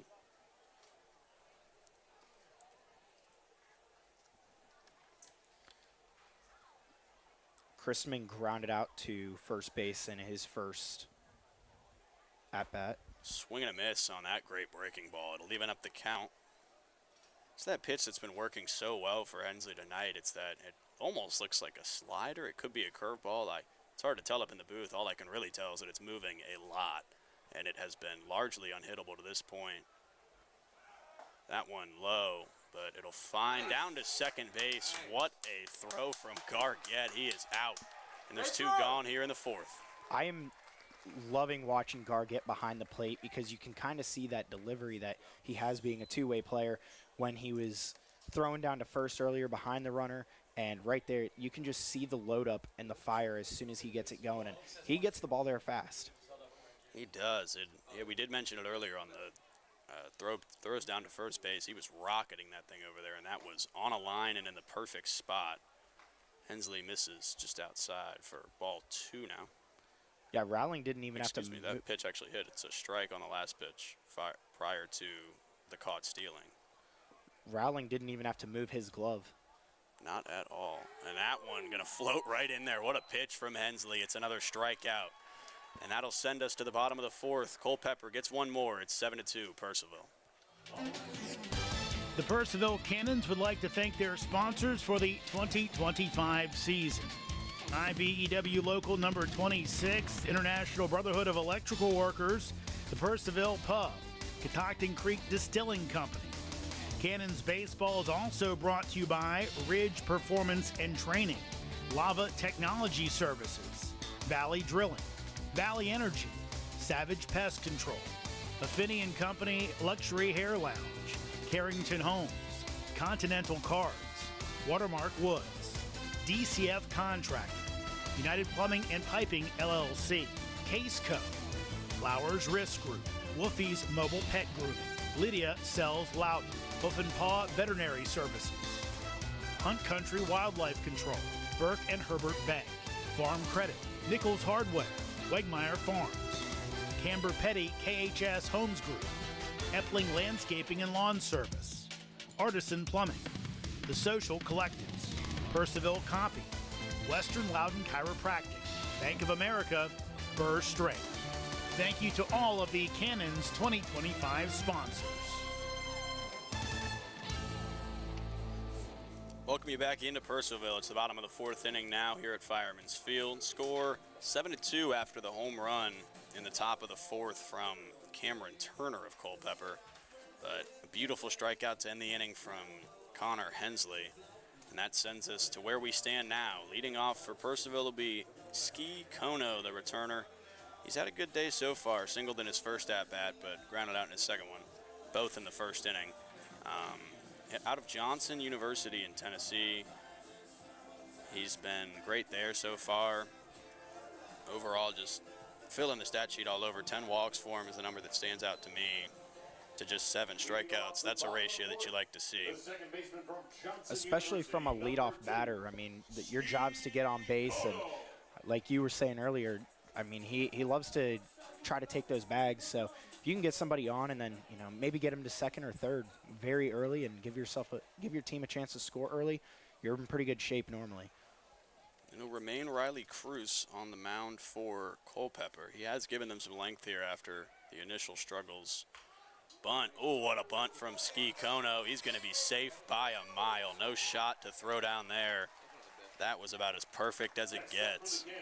One thing I've noticed in Fireman's Field is the grass. It seems it's thicker, and so the ball just isn't rolling when they hit it. So a couple times in one of the hits earlier for the Cannons, and then that bunt right there that Kono laid down, the ball just kind of stops in the middle of the grass, and then it puts it kind of in a Bermuda triangle for the catcher, the pitcher, and the third baseman to have to go get that ball and throw it all the way to first. This one misses high. It's to Taiga Sakuma in his third at-bat of the day. He's 0 for 2 so far with 1 strikeout, but he can certainly do some damage. I mentioned his stats earlier, hailing out of Mid-American Christian University. Look over to first. Kono back safely. Yeah, the stats that I'm talking about, 405 average this year through 46 games. It's not a small sample size, 148 at-bats, 500 OBP, and a 649 slugging percentage. So he's done a lot of damage, and that he'll try again, and Kono back once more. No slide needed so far on the pickoff attempts. See if Sakuma can see his second pitch of the at-bat here. That one's lined into center, and in no man's land, it'll get down for a base hit. Kono, thinking about it, he will hang out there at second. But base hit for Taiga Sakuma, and it's first and second with nobody out here in the fourth for Purcellville. Yeah, the ball just kind of a little end of the bat blooper. You could see the backspin on it, and Escobar couldn't get out there, just tipped off the edge of his glove. And like you said, Sakuma was able to get to first easy. Kono rounded second because he saw everyone, like you said, go into no man's land over there for that pop, and Kono was looking at third, seeing if anyone was home to maybe take third and give himself a chance to get home. Following that base hit, it'll be Brandon Mack, the head coach for the Cavaliers, coming out to have a talk with his pitcher. See if they make a decision here. There is somebody warming up in the bullpen over there. Yeah, Cruz was cruising the past couple innings. He finished off the second inning strong with those 2 quick outs after that home run, and then he came in and went 3 up, 3 down in the third inning, which that was the first time that had happened in this game for the Cavaliers. Then he's given up 2 early base hits. It will leave him in there. I mean, even to this point with the 2 base hits, it was a bunt single that, I mean, just a great bunt from Ski Kono. There's really nothing you can do about that one. And then just a floater into center field. It was in the perfect spot, and it's essentially just 2 perfect spot base hits. They weren't exactly crushed. The bunt was crushed, in my opinion. That was the best bunt we might see all year. But regardless, he stands with 2 runners on and nobody out, so not a great situation, especially when Anthony Fernandez is stepping to the plate. He's got a home run today and a base hit. He's come around to score both times. And he was trying to hit another one there. Swings and misses for strike number 1. Almost spun himself out of the box on that one. But yeah, like you were mentioning, that bunt that's one of those plays where, you know, you just got to tip your cap and say, well done. That happens sometimes in sports. They get the best of them. But, I mean, even that hit from Sakuma wasn't really against Crusade. It kind of fell off the end of the bat. Kono had him for third. No throw down. He'll be safe by a mile. But yeah, it kind of came off the end of the bat of Sakuma, and like you said, just perfectly placed. He got right over the head of the shortstop, and as you mentioned, went right off his glove, but that's all you need. Runners on the corners now after the stolen base from Ski Kono. It's an 0-2 count to Fernandez.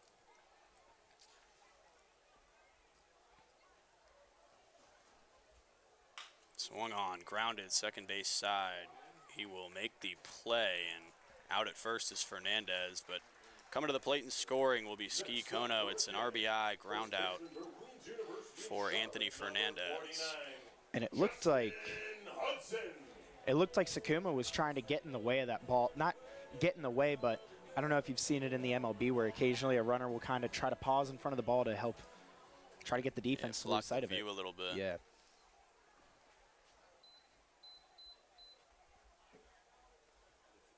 Justin Hudson stands in now. He homered in his last at-bat. Justin Hudson DH'd yesterday. That one misses high. Hudson had to lean back, but be ball number one. Justin Hudson DH'd yesterday. He had 1 hit on 5 at-bats. Tonight, walk and the 2-run homer that I mentioned earlier that he launched out to center field. It's ahead 1-0 here.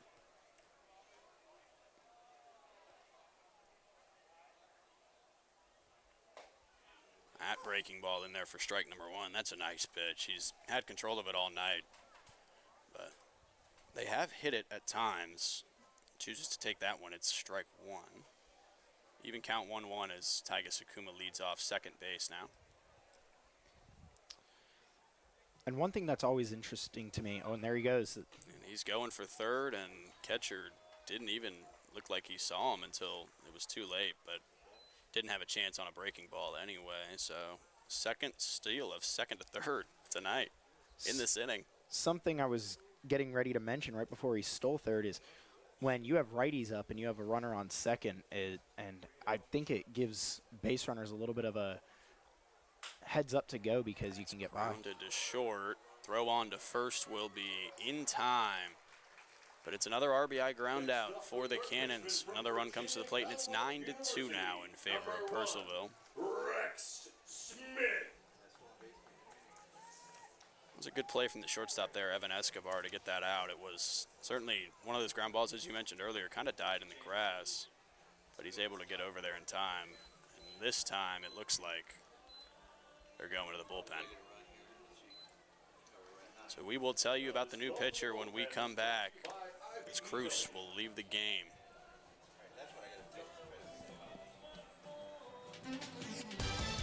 The Purcellville Cannons would like to thank their sponsors for the 2025 season. IBEW Local Number 26, International Brotherhood of Electrical Workers, the Purcellville Pub, Catoctin Creek Distilling Company. Cannons Baseball is also brought to you by Ridge Performance and Training, Lava Technology Services, Valley Drilling, Valley Energy, Savage Pest Control, Affinity & Company Luxury Hair Lounge, Carrington Homes, Continental Cars, Watermark Woods, DCF Contracting, United Plumbing and Piping LLC, Case Co, Flowers Risk Group, Loughton Construction, Fairfax Coin and Collectibles Exchange, West Trail Wellness and Massage, Norbo Dental, Loudon Lumber, Loudon Valley Floors, Hartley Home Exteriors, Altus Consulting, Shenandoah Sluggers Baseball Club, Keeping It Real Real Estate Team, Shanti Aesthetics, Morningside House, South Fork Dentistry. Thank you to all of the Cannons 2025 sponsors. Welcome you back to Purcellville. It's a new pitcher on the mound for Culperper, number 27, Ryan DeMartin. See if he can help end this inning here. They got 2 outs on the 2 previous ground outs, but both of them were good to score a run in favor of the Cannons. So 9-2 as it stands. There's a little cushion added in this inning.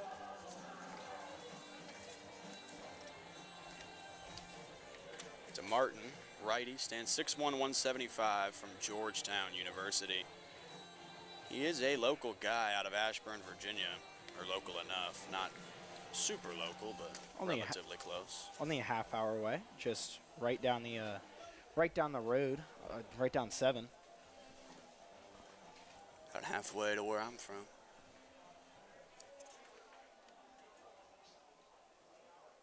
But standing in now for Purcellville, it'll be Rex Smith, the third baseman. Stop me if you've heard this before. He hit a 2-run homer this game. Did have a couple of those today. Nobody on for him with 2 gone. Says here Ryan DeMartin went to.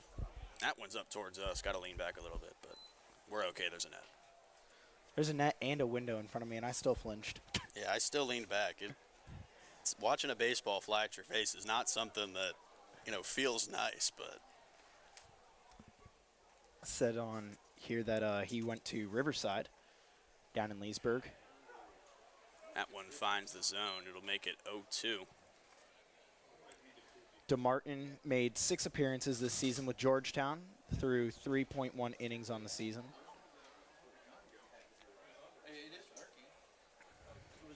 0-2 pitch to Rex Smith. That's going to miss outside. Ball 1. In his 3.1 innings pitched, he had a 16.2 ERA at Georgetown. Gave up 6 hits, 9 runs, 6 of them earned.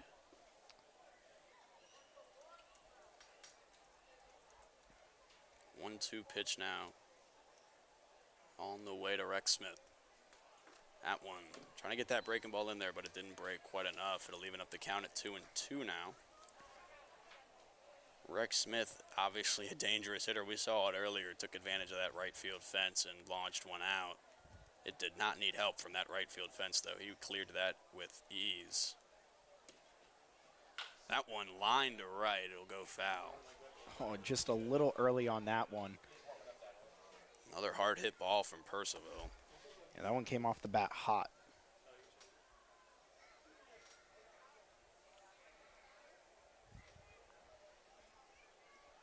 Smith will step out, readjust here.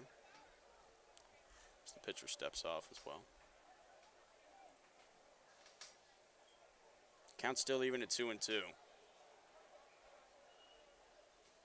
That one gonna miss inside. It'll go full. So Rex Smith starts off 0-2. He's worked it to a full count here.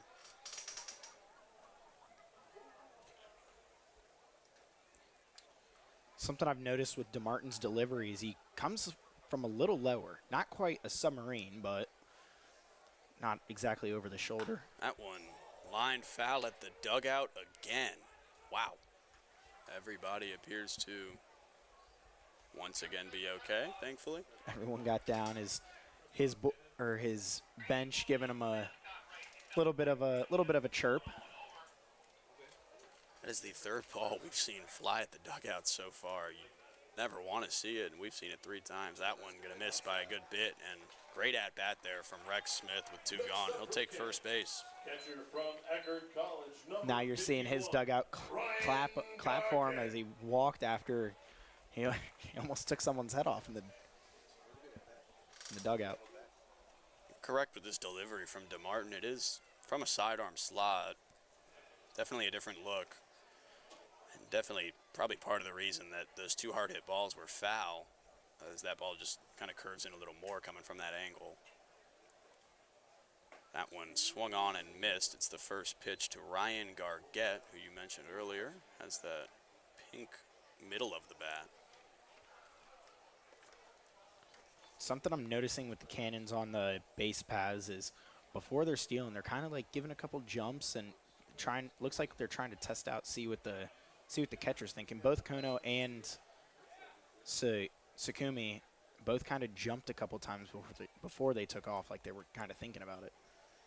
But as you mentioned, there was no throw there, so they were going to get there in plenty of time. Count even at 1-1 now. He'll check at that one. He didn't go around, but it found the zone. 1-2 to Ryan Gargett. He's been hit by a pitch tonight and struck out swinging at his last at-bat. But the highlight throw to second base is his highlight of the game so far. That was a fantastic throwdown. He's got cannon for an arm. We'll see. Trying to make this bat a cannon here. Great breaking ball there from DeMartin, and it'll end the inning as a swinging strikeout for Ryan Gargett. We will see you back here in Purcellville for the top of the 5th inning in just a bit. The Purcellville Cannons would like to thank their sponsors for the 2025 season. IBEW Local Number 26, International Brotherhood of Electrical Workers. The Purcellville Cannons would like to thank their sponsors for the 2025 season. IBEW Local Number 26, International Brotherhood of Electrical Workers, the Purcellville Pub, Catoctin Creek Distilling Company. Cannons Baseball is also brought to you by Ridge Performance and Training, Lava Technology Services, Valley Drilling, Valley Energy, Savage Pest Control, Affinity and Company Luxury Hair Lounge, Carrington Homes, Continental Cards, Watermark Woods, DCF Contracting, United Plumbing and Piping LLC, Case Co, Flowers Risk Group, Wolfie's Mobile Pet Grooming, Lydia Sells Loudon, Hoof and Paw Veterinary Services, Hunt Country Wildlife Control, Burke and Herbert Bank, Farm Credit, Nichols Hardware, Wegmeyer Farms, Camber Petty KHS Homes Group, Epling Landscaping and Lawn Service, Artisan Plumbing, The Social Collectives, Purcellville Copy, Western Loudon Chiropractic, Bank of America, Burr Strait. Thank you to all of the Cannons 2025 sponsors. 2025 Purcellville Cannon sponsors, the IBEW. Hello and welcome back to Fireman's Field in Purcellville, Virginia. Tristan Kunik here taking over play-by-play with Lincoln Buckholder right next to me doing color. As the Cannons are up 9-2 in the top of the 5th inning and looking to hold Culperper to those 2 runs. It, I believe, remains Hensley on the mound. Yes, it is indeed still Connor Hensley dealing for Purcellville. He's through 4 right now. 2 runs allowed on that home run last inning, and obviously the walk stolen, followed by a stolen base, and then the RBI single that drove him in. Keller Hamilton, the right fielder, steps in, going against Connor Hensley, who is now working into his 5th inning of work. You're correct. I think I said he was in the 4th. We are in the 5th. Keller takes a ball on the first pitch as Hensley lines again. He offers at that one and misses, so the count will go to 1-1. Flew out to left his first time up. Only at bat of the game so far for Hamilton.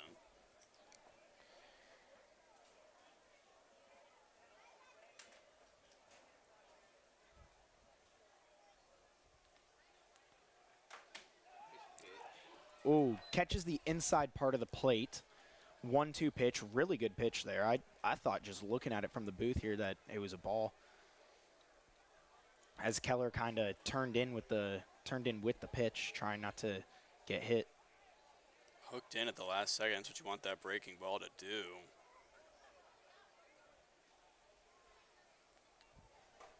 Nice. Another great pitch. And he catches the top of the zone, and Hensley strikes out another Culperper Cavalier as Hamilton will walk off and bring up Keaton Burrows for his 3rd at-bat of the game. He's walked on both appearances. He made it to 2nd in his first and came all the way around on his 2nd walk to score. He was the first run for the Cavaliers in the 3rd inning and in the game. That strikeout for Hensley, his 7th of the night and the 4th that Culperper has watched go right by them without a swing of the bat. He has been dealing on all levels tonight outside of that 1 home run. Really the only damage they've done.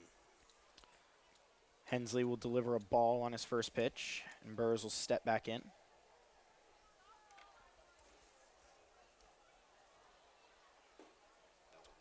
Ball low again, so count will go 2-0 for Burrows. He's had quite the eye tonight, 2 walks. He's looking for his 3rd now.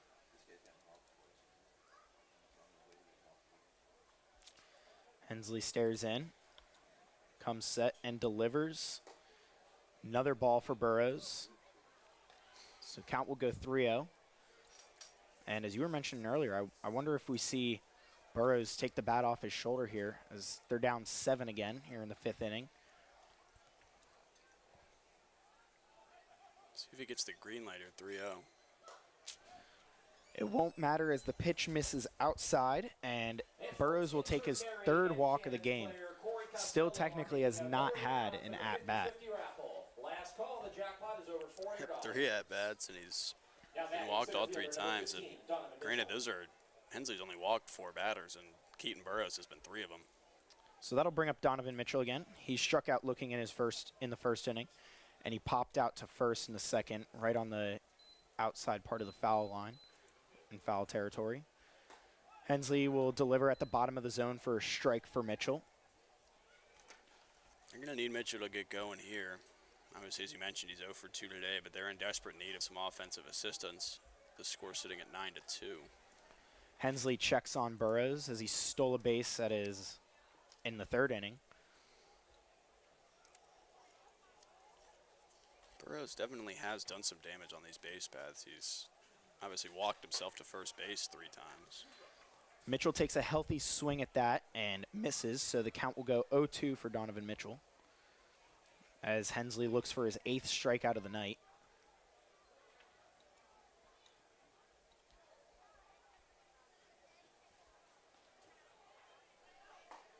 And he offers at that and strikes out swinging, so Hensley 3 pitches, 3 strikes, and Donovan Mitchell will walk back to the dugout, and that will bring up Alejandro Ladero, the DH for today, who struck out swinging in his first inning and got a base hit in the third, which scored Keaton Burrows. Really can't ask for much more out of Connor Hensley tonight. He's been fantastic, missing bats left and right, and he struck out 8 now after that one. And another one goes to to the second base gap, but Kono will be there, and he throws the ball to first to do away with Ladero, and the Cannons will remain up 9-2 as we go to the bottom of the 5th inning. New for 2025. The Purcellville Cannons would like to thank their sponsors for the 2025 season. IBEW Local Number 26, International Brotherhood of Electrical Workers, the Purcellville Pub, Catoctin Creek Distilling Company. Cannons Baseball is also brought to you by Ridge Performance and Training, Lava Technology Services, Valley Drilling, Valley Energy, Savage Pest Control, Affinity & Company Luxury Hair Lounge, Carrington Homes, Continental Cards, Watermark Woods, DCF Contracting, United Plumbing and Piping LLC, Case Co, Flowers Risk Group, Wolfie's Mobile Pet Grooming, Lydia Sells Loudon, Hoof and Paw Veterinary Services, Hunt Country Wildlife Control, Burke and Herbert Bank, Farm Credit, Nichols Hardware, Wegmeyer Farms, Camber Petty KHS Homes Group, Epling Landscaping and Lawn Service, Artisan Plumbing, The Social Collectives, Purcellville Copy, Western Loudon Chiropractic, Bank of America, Burr Strait. Thank you to all of the Cannons 2025 sponsors.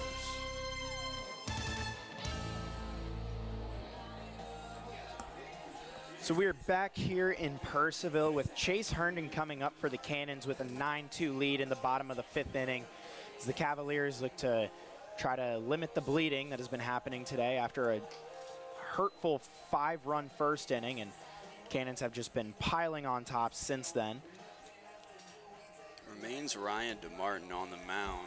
That sidearm slot that we mentioned earlier worked well in the last inning. He walked the first batter he faced in Rex Smith, but quickly got a strikeout to get his team out of the inning. So Herndon comes up, also making his season debut as he did not play yesterday. DHing for today in the Cannons home opener after we got rained out on Friday.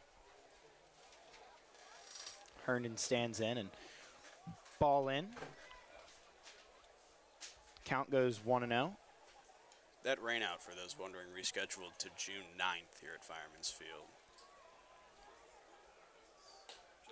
Pitch outside for 2-0 count. And we had a little bit of weather issues past week, really.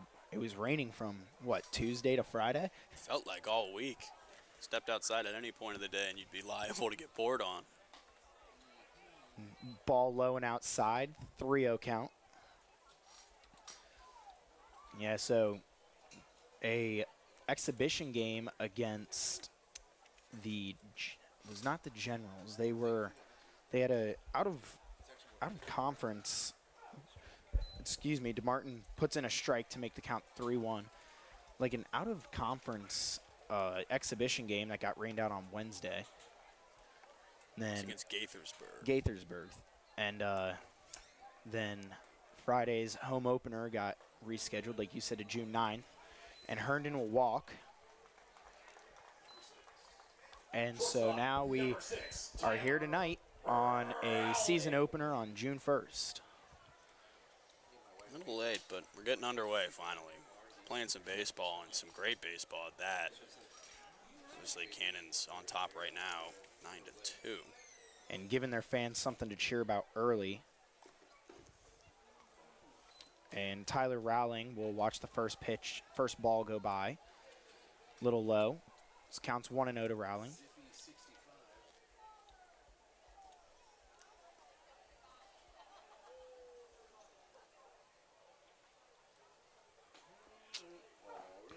Pitch catches the bottom outside part of the plate for a strike, and the count will go even at 1-1. On a off speed there at 76 miles an hour. Rowling had a hit in the first inning as he takes a lot of people looked for that one to be a ball. You kind of hear it from the crowd there as that one goes by down at the knees for another strike to make the count 1-2. But Rowling had a hit in the first inning, got all the way to third, and then struck out swinging in the third inning. That one might have got a P. It did not. Excuse me. It looked like it may have gotten a piece of his knee, but Yeah, Rowling watched that pitch come from inside, and like you said, looked like it might have caught his knee, but umpire says no, and they play on with the count at 2-2. DeMartin delivers, and that one does hit him. So Rowling will walk to first after getting hit by a pitch. Herndon will be on second, and that will bring up Ethan Acevedo. Acevedo also had a hit earlier and got to second. Then he popped out to left field in the third inning. he's got an RBI to his name tonight as well. He was responsible for the final earned run that was tagged to the starter for Culperper, Matthew Cruz. But, I mean, let's go back to that hit by pitch. That comes with that sidearm, that kind of sidearm slot when you're moving that ball, you know, from that side, whatever, when you're facing a right-handed hitter. If you miss by just a bit, you're going to hit him because you're coming from so far off the plate when you start. So Rowling, one of only a couple right-handers in the lineup for the Cannons, as Acevedo takes a healthy swing at that pitch and misses for strike one. But yeah, like you were saying, he comes from so far over on that mound that if you miss inside, even the ones that he didn't hit him and missed inside, it was very close. Ball outside there to make the count 1-1.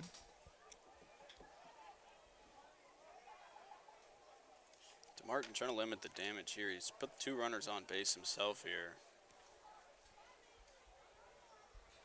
Acevedo, guy who can do damage. Trying to add another RBI to his resume for today. DeMartin will step off the mound. Take a little breather and go back to the bump as he comes set and delivers. That one flies inside. And Herndon tries to take third, but the little hesitation gave Christman enough time to get the ball and get over to third, so he will get Herndon at third, and that will be the first out of the inning for the Cavaliers. Ball kind of bounced off Christman's glove a little weird, and Herndon thought he had enough time with the ball dribbling away, and he did not, as the throw was there way early with plenty of time to apply the tag. For a second there, it looked like he might actually get under that, but just got him on the arm there, so 1 away.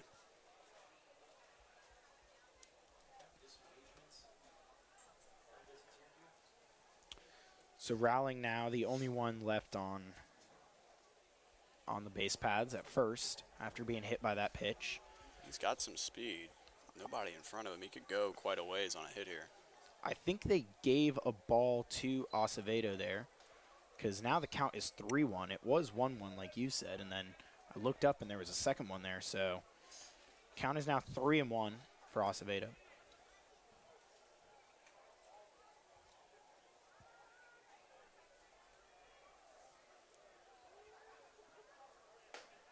And that pitch is outside for a walk, and there are now two cannons on base. Rowling on second. Acevedo takes the walk to first, and that'll bring up Ski Kono for his third at-bat of the game. Fourth at-bat of the game, excuse me. I forgot he had the 2 at-bats in the first inning. That's where it threw me off. Yeah.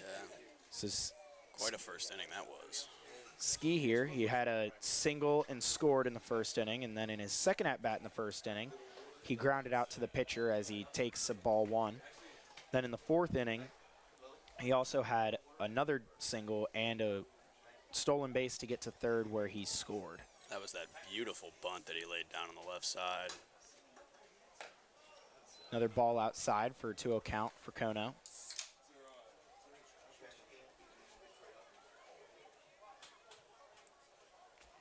Kono, fan favorite here. One of the, for the most part, everyday guys here for the Cannons. Switching between shortstop and second base. Pitch outside for a 3-0 count.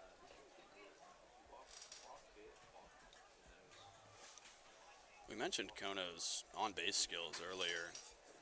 I mean, that's the most important thing you do, just get on base for your team. And talked about it a little bit. His Johnson University college, that's this past season, a 415 OBP in college this year.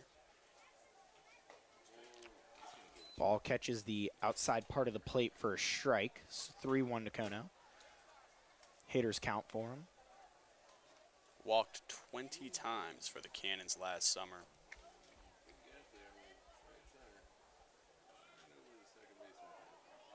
Rowling doing a little dance at second as he looked like he was going to steal. Oh, and they give him a balk. So they decided that DeMartin was looking like he was going to deliver the pitch, and Rowling does a few jumps before he gets back as DeMartin steps off, and the home plate umpire says it's a balk, so both Acevedo and Rowling will advance, and now Cannons have 2 runners in scoring position with 1 out. And that's a big one there with 1 out because now the double play completely erased. I mean, Rowling just a couple jumps at second base, got DeMartin off balance a little bit, and the ball came.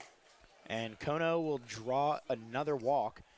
So bases are juiced here as the Cannons look to add more runs to their already 7-run lead. Number 55, Taiga Sakuma. And Taiga Sakuma will come up to the plate. Struck out swinging in the first. Grounded out to second base in the second. It's the 4th walk of the night for DeMartin, including he added a hit by pitch as well when he hit Rowling in the leg earlier. Takes a ball inside. 1-0 count for him. Can't afford a walk here. And then in the fourth, Sakuma also singled and also stole a base before he scored. And he was the second run in that 4th inning.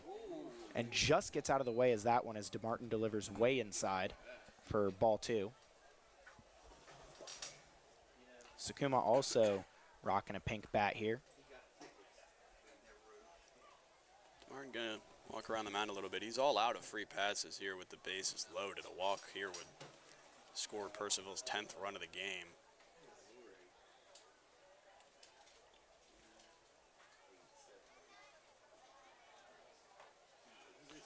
Pitch catches the outside part of the plate.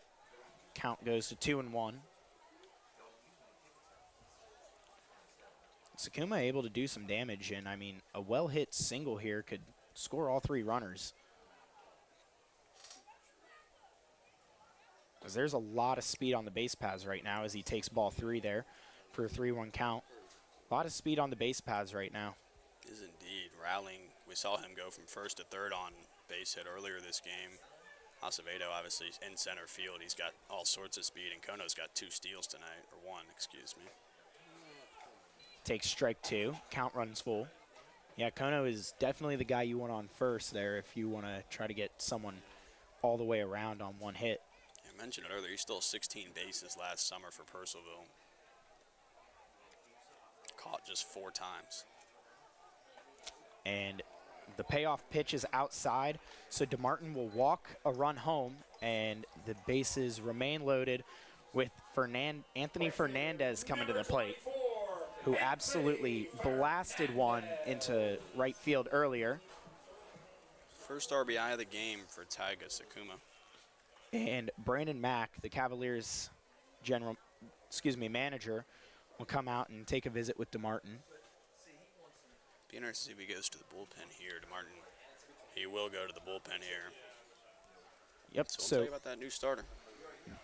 New pitcher coming out. We will go to a break here and tell you about that new pitcher when we come back.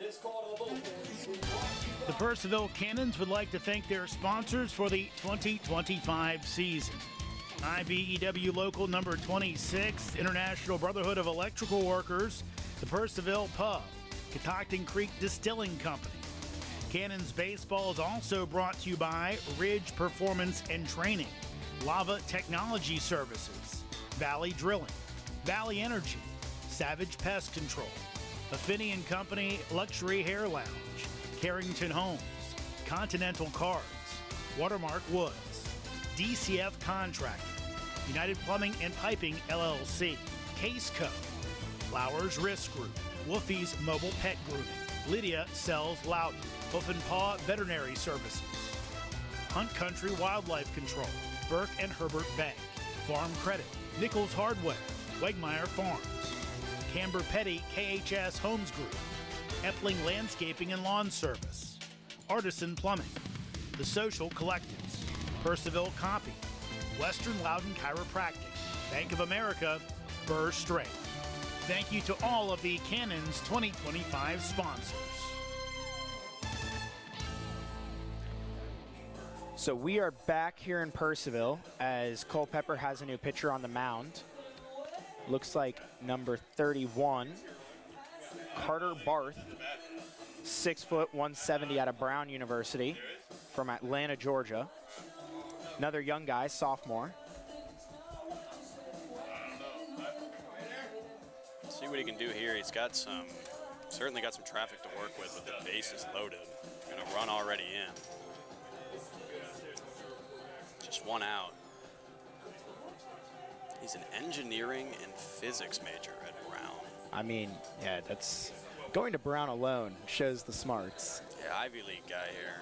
National Honor Society, all sorts of accomplishments academically, and obviously also a Division I baseball player. So filling up the life stat sheet there. So Carter Barth wraps up his warm-up pitches, and Chrisman will go out and have a little chat with him before he comes in to try to get out of this jam here with Anthony Fernandez, who, as I mentioned earlier, blasted his first at-bat on the first pitch to right field to give the Cannons a 2-0 lead. He singled on his next at-bat in the second inning, and then he grounded out to second base in the fourth inning.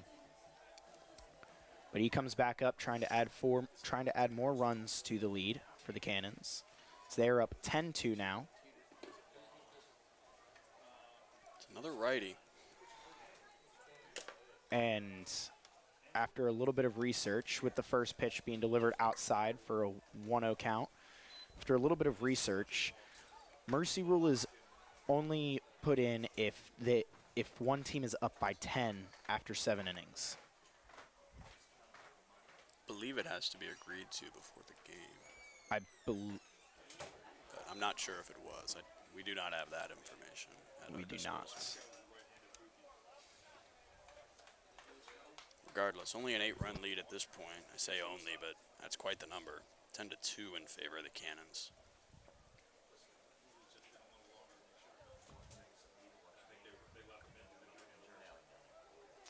Ball gets away from Christman, but nothing too crazy. Count runs to 2-1. Everyone stays put. Acevedo now at third. Kono at second, and Sakuma at first. Anthony Fernandez at the dish. As Barth comes set and delivers.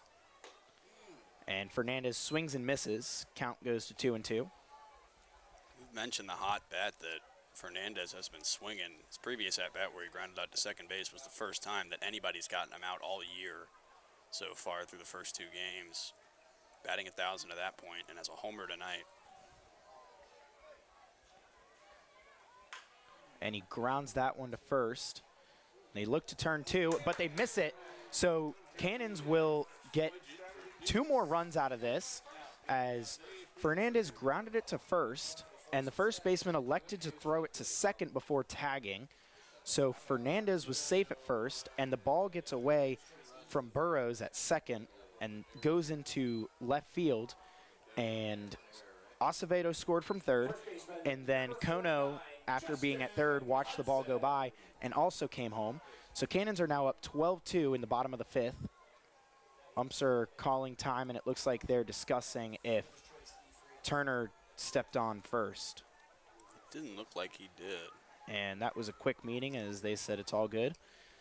The ump cleans off home plate, and that will bring up Justin Hudson to the dish with a 10-run lead. Cannons have added 3 more runs onto their lead in this inning. Sakuma's at third, and Fernandez at first. And blocks that ball low. Keeps Fernandez at first. Second baseman threw to short instead of to first. No, that was first baseman. Hudson's got a trio of RBIs tonight with the 2-run homer and then the RBI ground out in his last at-bat. And he's got 2 runs as well.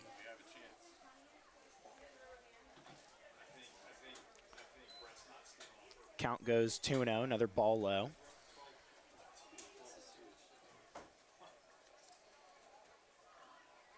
Hudson spent this past season at Queen's University of Charlotte. Played in 8 games, 33 ABs. 242 batting average. Hudson takes a healthy hack at that one, but can't make contact, so count will go to 2-1. Even in a small sample, a 900 OPS is nothing to scoff at the college level. He certainly did some damage in his times that he came to the plate. And he's done some damage tonight as well. Fernandez tries to take second, and they do apply the tag, but Sakuma comes from third on a double steal, and they add another run to their total to make it a 13-2 lead. It was a good throw by Christman as Fernandez tried to do a swim move to get out of it, and a good tag over there at second by Escobar. Sakuma comes home in the process. And Hudson has a 2-2 count here with bases empty now. Chops away at that one, goes foul.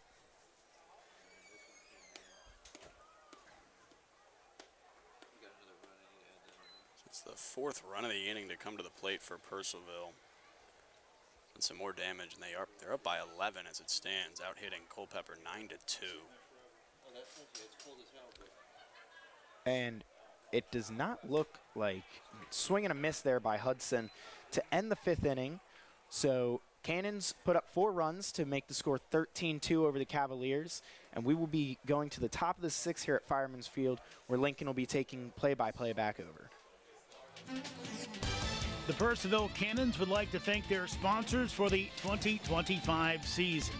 IBEW Local Number 26, International Brotherhood of Electrical Workers, the Purcellville Pub, Catoctin Creek Distilling Company.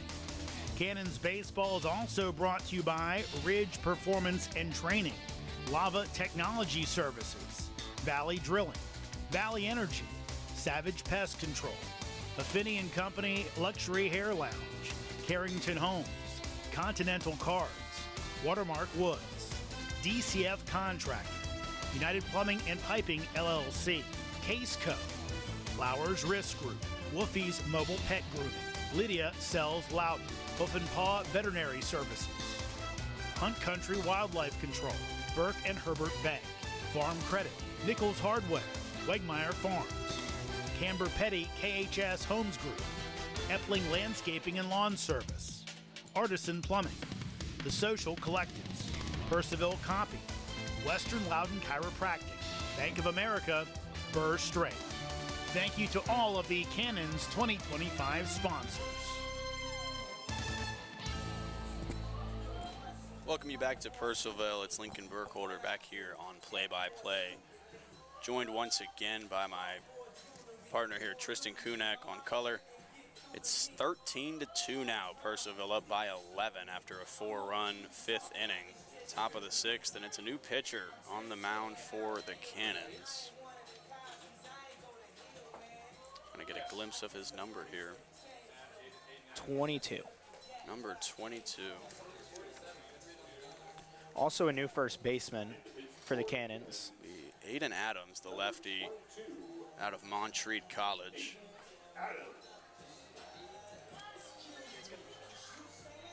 New first baseman for the Cannons too. Quentin Pirelli stepping in, 6'2", 210, out of Elizabethtown College. Catch. Yeah, that is.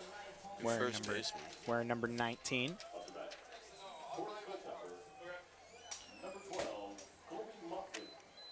That'll bring an end to Connor Hensley's night. He was fantastic.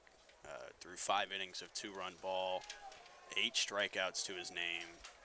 Just an overall incredible outing from the starter, and gave him everything they could have asked for. That swung on and missed for strike number 1. Adams off to a good start. Adams plays for Cavaliers of his own at Montreat College. That one a strike as well. It's 0-2 already. Good start here from Adams. It's finding the zone. Last year, Aiden Adams led the Valley League in wins last summer. And he is the Arkansas. Oh. That one's popped up into left. It's going to go foul. Arkansas Sticks all-time wins leader. Interesting. Says high school. And does not look like he made an appearance at Montreat this year. Tiger Sakuma was really running after that one. I thought he might get there for a second, but it drops down a little bit in front of him. That one gonna miss high. It'll be ball number 1. Count moves to 1-2 here. At the plate for Culperper is the third baseman. It's Colby Motley. He's 0 for 2 to this point. Strikeout looking, and then a ground out to short. And he gets a piece of that one on an excuse me check swing. A little late coming around, but lucky to get a piece of it, and he'll stay alive at 1-2.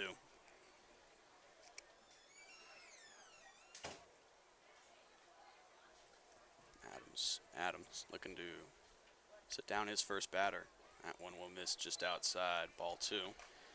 Colby Motley struck out looking in the first inning and grounded out to short in his second at-bat in the third inning. Just his third at-bat of the day. So the Cannons are already on their 4th at-bats. Oh, what a pitch there. That's going to swing and miss at that one. It's the first strikeout of the game on the first batter of the game for Aiden Adams. How about that for a start here in the 6th? 9th strikeout of the night for Culperper. There's also a new second baseman for the Cannons. Number 10, Jake Barber, steps in out of Queens University of Charlotte from Raleigh, North Carolina.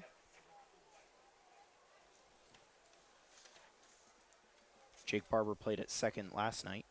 That one's going to miss low. Falls behind 1-0 here to start this at-bat. Against Cameron Turner. He's responsible for one of Culperper's 2 runs today on a home run that left the yard out and right. Back in his last at-bat in the 4th inning. That one's going to miss outside and a little high, ball 2. Turner looking to give his team a little bit of momentum here, and I mean, with an 11-run deficit to make up, it becomes increasingly unlikely as the game goes on, but got to get a little momentum if you want to make it possible, and this is the guy who seems to be able to do it. Popped up right side, moving back on it and making the catch is the new first baseman. Next up for the Cavaliers, Quinton Pirelli, excuse me there. Fielder number 5, Ethan Bell. So his first utility out at first base as he replaces Justin Hudson, who started the game at first base.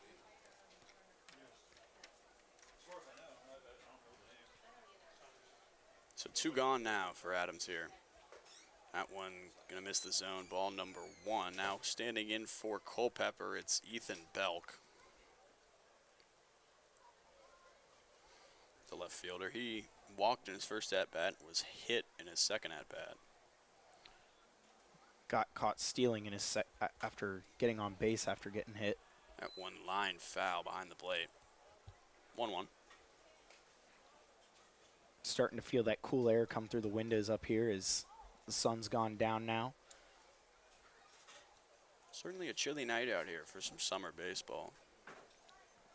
Been a couple chilly nights recently. That one just misses the glove of Gargett there, but We haven't yet had those 80, 90 degree breakout summer days here. hey, I'm not asking for him over here. I will hold on to this chilly weather as long as humanly possible. This is baseball weather right here. I like that 70 degrees and breezy. That one, ooh, just misses. It'll move the count to 3-1 as Culperper looks for their first base runner of the inning. Trying to avoid going down 1-2-3. And as much as I love a good pitcher's duel, I also do love watching the ball leave the yard. And I mean, ball carries a little bit more in the warm weather. That one looked good, but it'll miss. And ball 4 as Ethan Belk, will take his base for the 3rd time today. So man on first with 2 gone for Aiden Adams on the mound. As Evan Escobar will stand in. Flew out to right his last time up, struck out swinging back in the 2nd in his first at-bat. Gonna get something going here.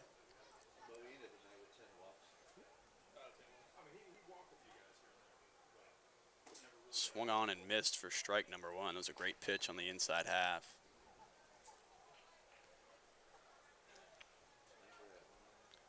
Belk's still in the process of putting his oven mitt on over there. The strap was hanging down on that first pitch. That one just misses, ball 1. Be interesting to see if Belk takes off here. He did take off, as you mentioned, in his previous at bat where he got on base with the hit by pitch. He was caught stealing on that beautiful throw from Gargett. The 1-1 pitch on the way. That one will find the outside edge for strike number 2. So Aiden Adams now 1 strike away from getting out of this inning. That's a perfect pitch right there. There's not much you can do as a hitter there. I mean, you're going to catch the end of the bat and you're just going to ground it to the opposite side, straight to the first baseman anyway. Yeah, you're either grounding it out or fouling that off. There's not. And that one is grounded to short on a great breaking ball. Rattling onto first. A great play at short and a good pick at first. That'll end the inning. Purcellville up 13-2 here after the top of the 6th inning. We'll see you back in the bottom of the 6th. The Purcellville Cannons would like to thank their sponsors for the 2025 season. IBEW Local Number 26, International Brotherhood of Electrical Workers, the Purcellville Pub, Catoctin Creek Distilling Company. Cannons Baseball is also brought to you by Ridge Performance and Training, Lava Technology Services, Valley Drilling, Valley Energy, Savage Pest Control, Affinity & Company Luxury Hair Lounge, Carrington Homes, Continental Cards, Watermark Woods, DCF Contracting, United Plumbing and Piping LLC, Case Co, Flowers Risk Group, Wolfie's Mobile Pet Grooming, Lydia Sells Loudon, Hoof and Paw Veterinary Services, Hunt Country Wildlife Control, Burke and Herbert Bank, Farm Credit, Nichols Hardware, Wegmeyer Farms, Camber Petty KHS Homes Group, Epling Landscaping and Lawn Service, Artisan Plumbing, The Social Collectives, Purcellville Copy, Western Loudon Chiropractic, Bank of America, Burr Strength. Thank you to all of the Cannons 2025 sponsors. Welcome you back to Purcellville. It's been a great night for the Cannons so far, and hoping to keep that going. It's 13-2 as it stands. 9-2 in the hit column. 1 error for Culperper, 0 for Purcellville. On the mound for Culperper remains Carter Barth, the right-hander out of Brown. Cannons put up 4 in the last inning and put up 4 runs without putting on a single hit on the board. That's certainly one way to do it. Yeah, I mean, DeMartin just struggled to find the zone there, but he was doing well at the end of the last inning. It was just that outside breaking ball just couldn't catch the edge, but Barth was able to get him out of it with as little damage as possible, and this will bring up Rex Smith, the third baseman today. Homered in his first at-bat, grounded out his second time up, and walked in the fourth, his third at-bat of this game. One of the big stories for the Cavaliers and why there's so many runs is Cannons have 13 runs on 9 hits. Not often you're seeing that in anything. No, yeah. That's just a lot of free passes right there. That one is swung on and missed for strike 2. Rex Smith got an interesting, he's got the bat flick going on here. Yeah. I like it. Just misses that one on the outside edge, swing and a miss. It'll be strike 3. So first strikeout of the game for Rex Smith. And a quick first out for Carter Garth. His bat flick kind of gives off vibes of like it kind of gives off vibes of a old baseball player. It does. I'm trying to think. It reminds me of somebody. I was sitting here thinking I couldn't put a finger on the name. Regardless, that'll bring in Ryan Gargett. He's got a hit by pitch and 2 strikeouts tonight. And he watches strike 1. Gargett has taken a beating at the plate. He took that hit by pitch at his first at bat, and then behind the plate earlier in the game, fouled a ball off the side of his head. Yeah, he'll be feeling it tomorrow morning, that's for sure. But that one's going to miss for ball 1. Count evens up. Purcellville actually in search of their first hit since the 4th inning when Taiga Sakuma knocked that single into center field. Other than that, it's been nothing but walks. And that one misses high for ball 2. I was going to say, it's not for a lack of trying. I mean, they just haven't gotten a pitch to hit yet. Yeah, I mean, 5 straight walks or 4 walks and a hit by pitch, all consecutive in the previous inning. Which brings us where we stand now. That one finds the zone. Barth having a lot more success finding the zone than some of the previous pitchers. He's at least controlling it very well.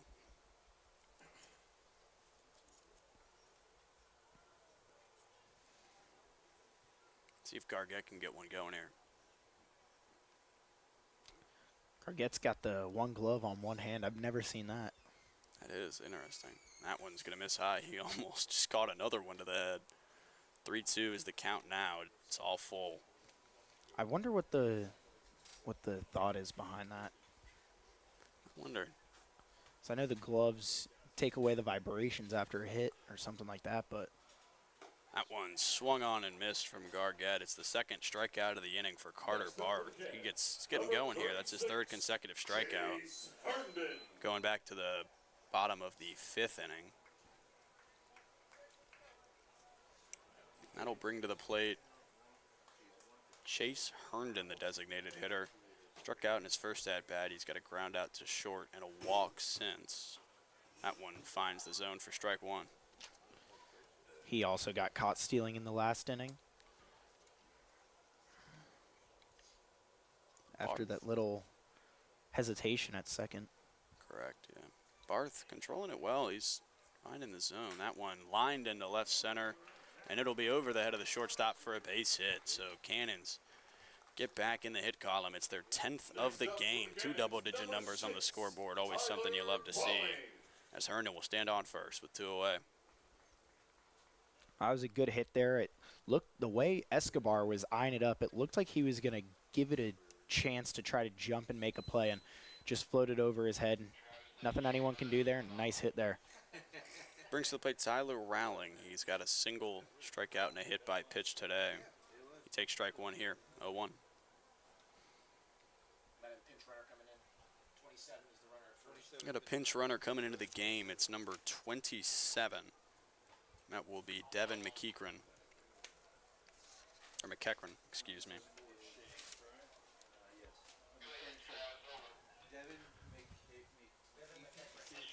So McEachran now leads off first with 2 away. That one fouled off by Rowling at the plate. Count moves to 0-2. Barth searching for his 4th strikeout of this outing.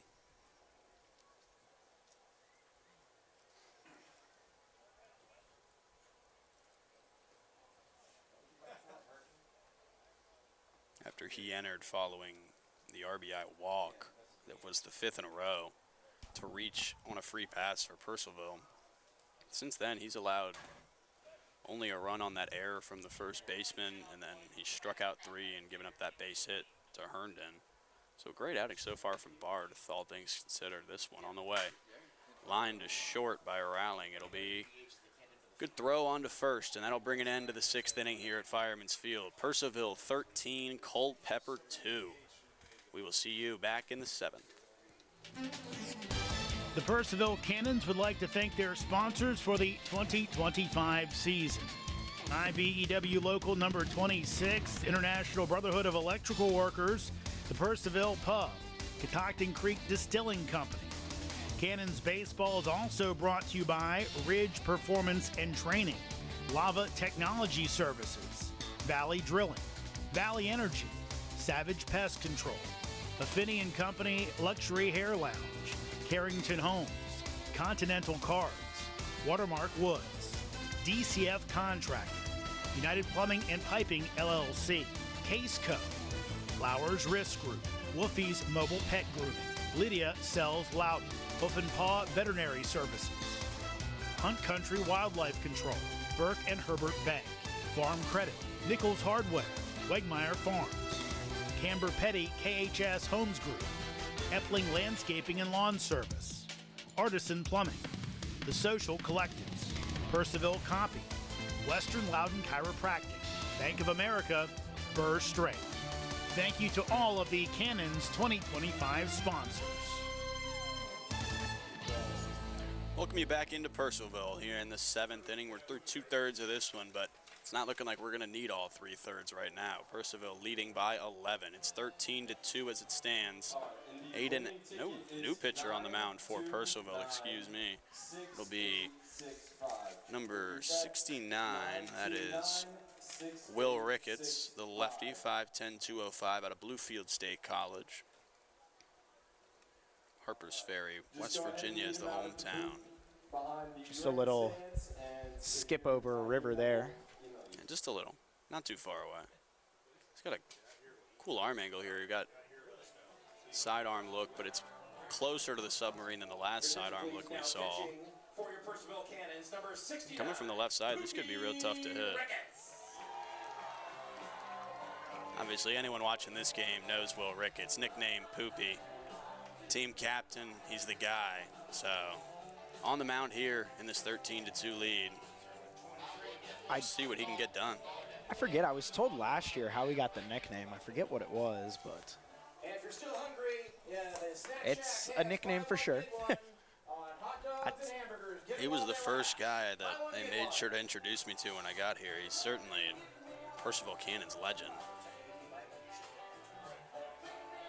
He's looking to get through the 7th here. Leading off for Culperper, catcher number 8, Caden Crispin.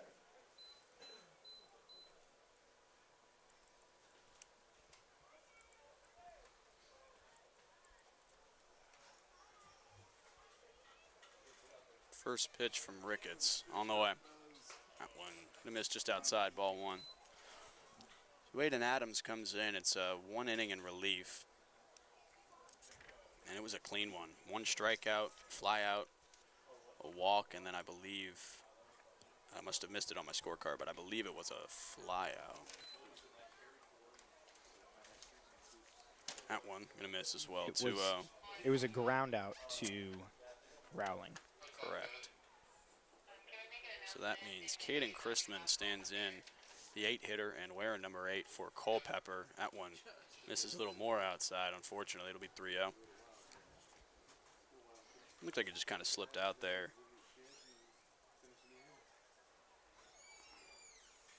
Will Ricketts, another returner for the Cannons this year.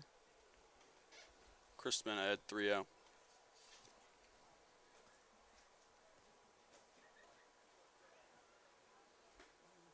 That one curves out and just misses. It'll be a 4-pitch walk to start the inning. Crispin will stand on first.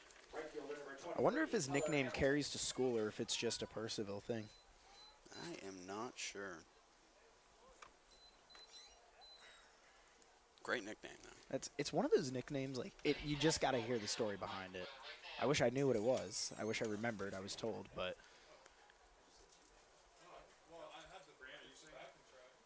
Pitch on the way. That one just misses. That looked like it had a case to be a strike, but Blue did not think so. It'll be 1-0 now. I want to take it back to the starting pitcher for tonight, Connor Hensley. I got his final line here: 5 innings, 2 hits, 2 earned runs, 4 walks, and 8 strikeouts. So that one finds the zone for strike number 1. Like, I mean, you put a starter out there in what at this point looks like it's going to be a win, likely, for Connor Hensley. It was a fantastic performance, nothing short of fantastic. 8 strikeouts in 5 innings is incredible work. That's got some great movement on it. Strike 2. Count moves to 1-2 now for Ricketts. But yeah, just a great outing from Hensley, and hopefully a sign of more great outings to come for him as a member of this Purcellville rotation. and I mean, he got the run support too. I mean, just in the first alone, which looks like that first inning could have been enough at the rate we're going, but that one lined up the middle. It's got a chance for 2. Rowling will step on the bag himself, throw on to first, and it's a double play on a ground ball. It's just a 6-3 double play. just a little bit of a dribbler. Didn't have enough speed going through the middle of the field there, so Rowling was able to get there in time. And like you said, when he was fielding it, he was already on the second base bag, so he was able to just do that and do away with the batter at the same time. Taking care of it himself. So 2 outs there. Walk disappears for Ricketts as he is put away on that double play. That'll bring up the leadoff man, Keaton Burrows. He's got 3 walks tonight, so no ABs. Yeah, that one's grounded, and Rowling and Kono collide. Looks like everyone's okay. It's actually Jake Barber there at second base. Yeah, Jake Barber replacing Kono in the previous inning. And yeah, it just looks like it was a little bit of a miscommunication as Barber was running backwards and Rowling was running forwards, and Rowling went down and went over. Jake Barber had to go over him, and the ball just kind of died there right at the edge of the outfield grass. Wasn't a play there regardless. It's ruled a hit in the scorebook. That ball, slow dribbler up the middle. By the time that play would have been made, he was already standing on first base, especially with a guy like Burrows who's got some speed. First technical at-bat for Burrows there as he gets a at-bat where he didn't get walked. Correct. 1 for 1 today in 4 plate appearances. Ricketts gets strike 1 there, 0-1. That's a nice stat line to have. That is. 0-1 pitch. That one right over the plate for strike 2. Caught that outside edge. It'll be 1 strike away from getting out of the 7th inning here. Donovan Mitchell 0 for 3 tonight with 2 strikeouts. One was a pop out in foul territory to the first baseman. That one broke. Not quite enough. Just going to miss on the outside edge. We'll move the count to 1-2 here to Mitchell. The center fielder out of South Alabama, as we mentioned previously.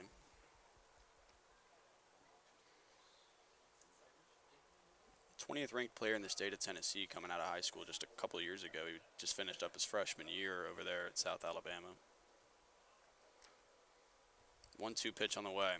Swung on, line to short. Rowling picks it, throws on to second. It'll go over the head of Barber and into right field. They're not going to send him, as right fielder Fernandez will hold on to that one.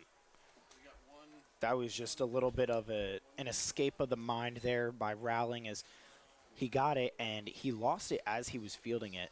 And he tried to go to second to make the play and end the inning and overthrew it over Jake Barber. Then it leaked out into right field. So Burrows was able to advance to third, and Mitchell was able to advance to second. I'm not 100% sure. I believe Would have had him regardless. That was a real tough play. it was a real tough play, but, I mean, it was really the only play he had. He was not going to be able to get the ball all the way to first there. If he would have, that would have been impressive, but Throw down to third. Back pick from Gargett. It's back safely. So Burrows now stands on third after the error on the throw. Chrisman moves to second. Or, excuse me, not Chrisman. Mitchell goes to second. As Alejandro Ludero stands in now. It's a 2-0 count.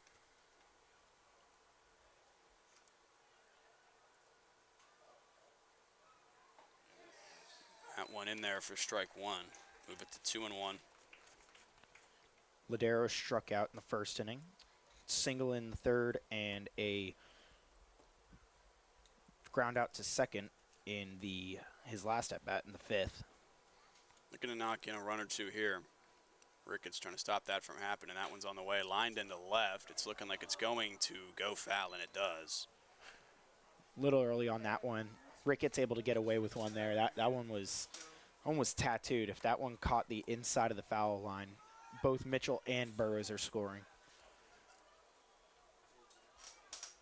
Little early there for Ladero. Just kept curving, and he'll make it 2-2. Once again, one strike away. Ricketts shakes again. Liked that call. He has in mind what he wants. 2-2 pitch on the way. Just outside. The Purcellville fans did not like that one, but it did look like it missed just barely on that outside edge. It'll make this count full.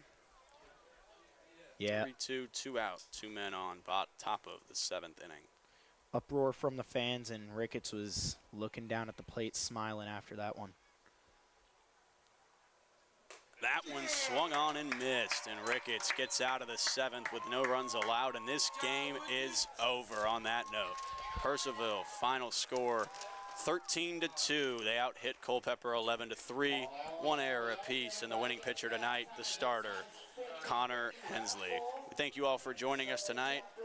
We look forward to seeing you next time out in our next home game in just a couple of days here. So, great game for Purcellville, and it's the first win of the season for the Cannons. Thank you all for tuning in. I'm Lincoln Burkholder, joined by Tristan Kunek, and of course Jeremy Huber earlier in this game. Thank you all for listening. Have a good night.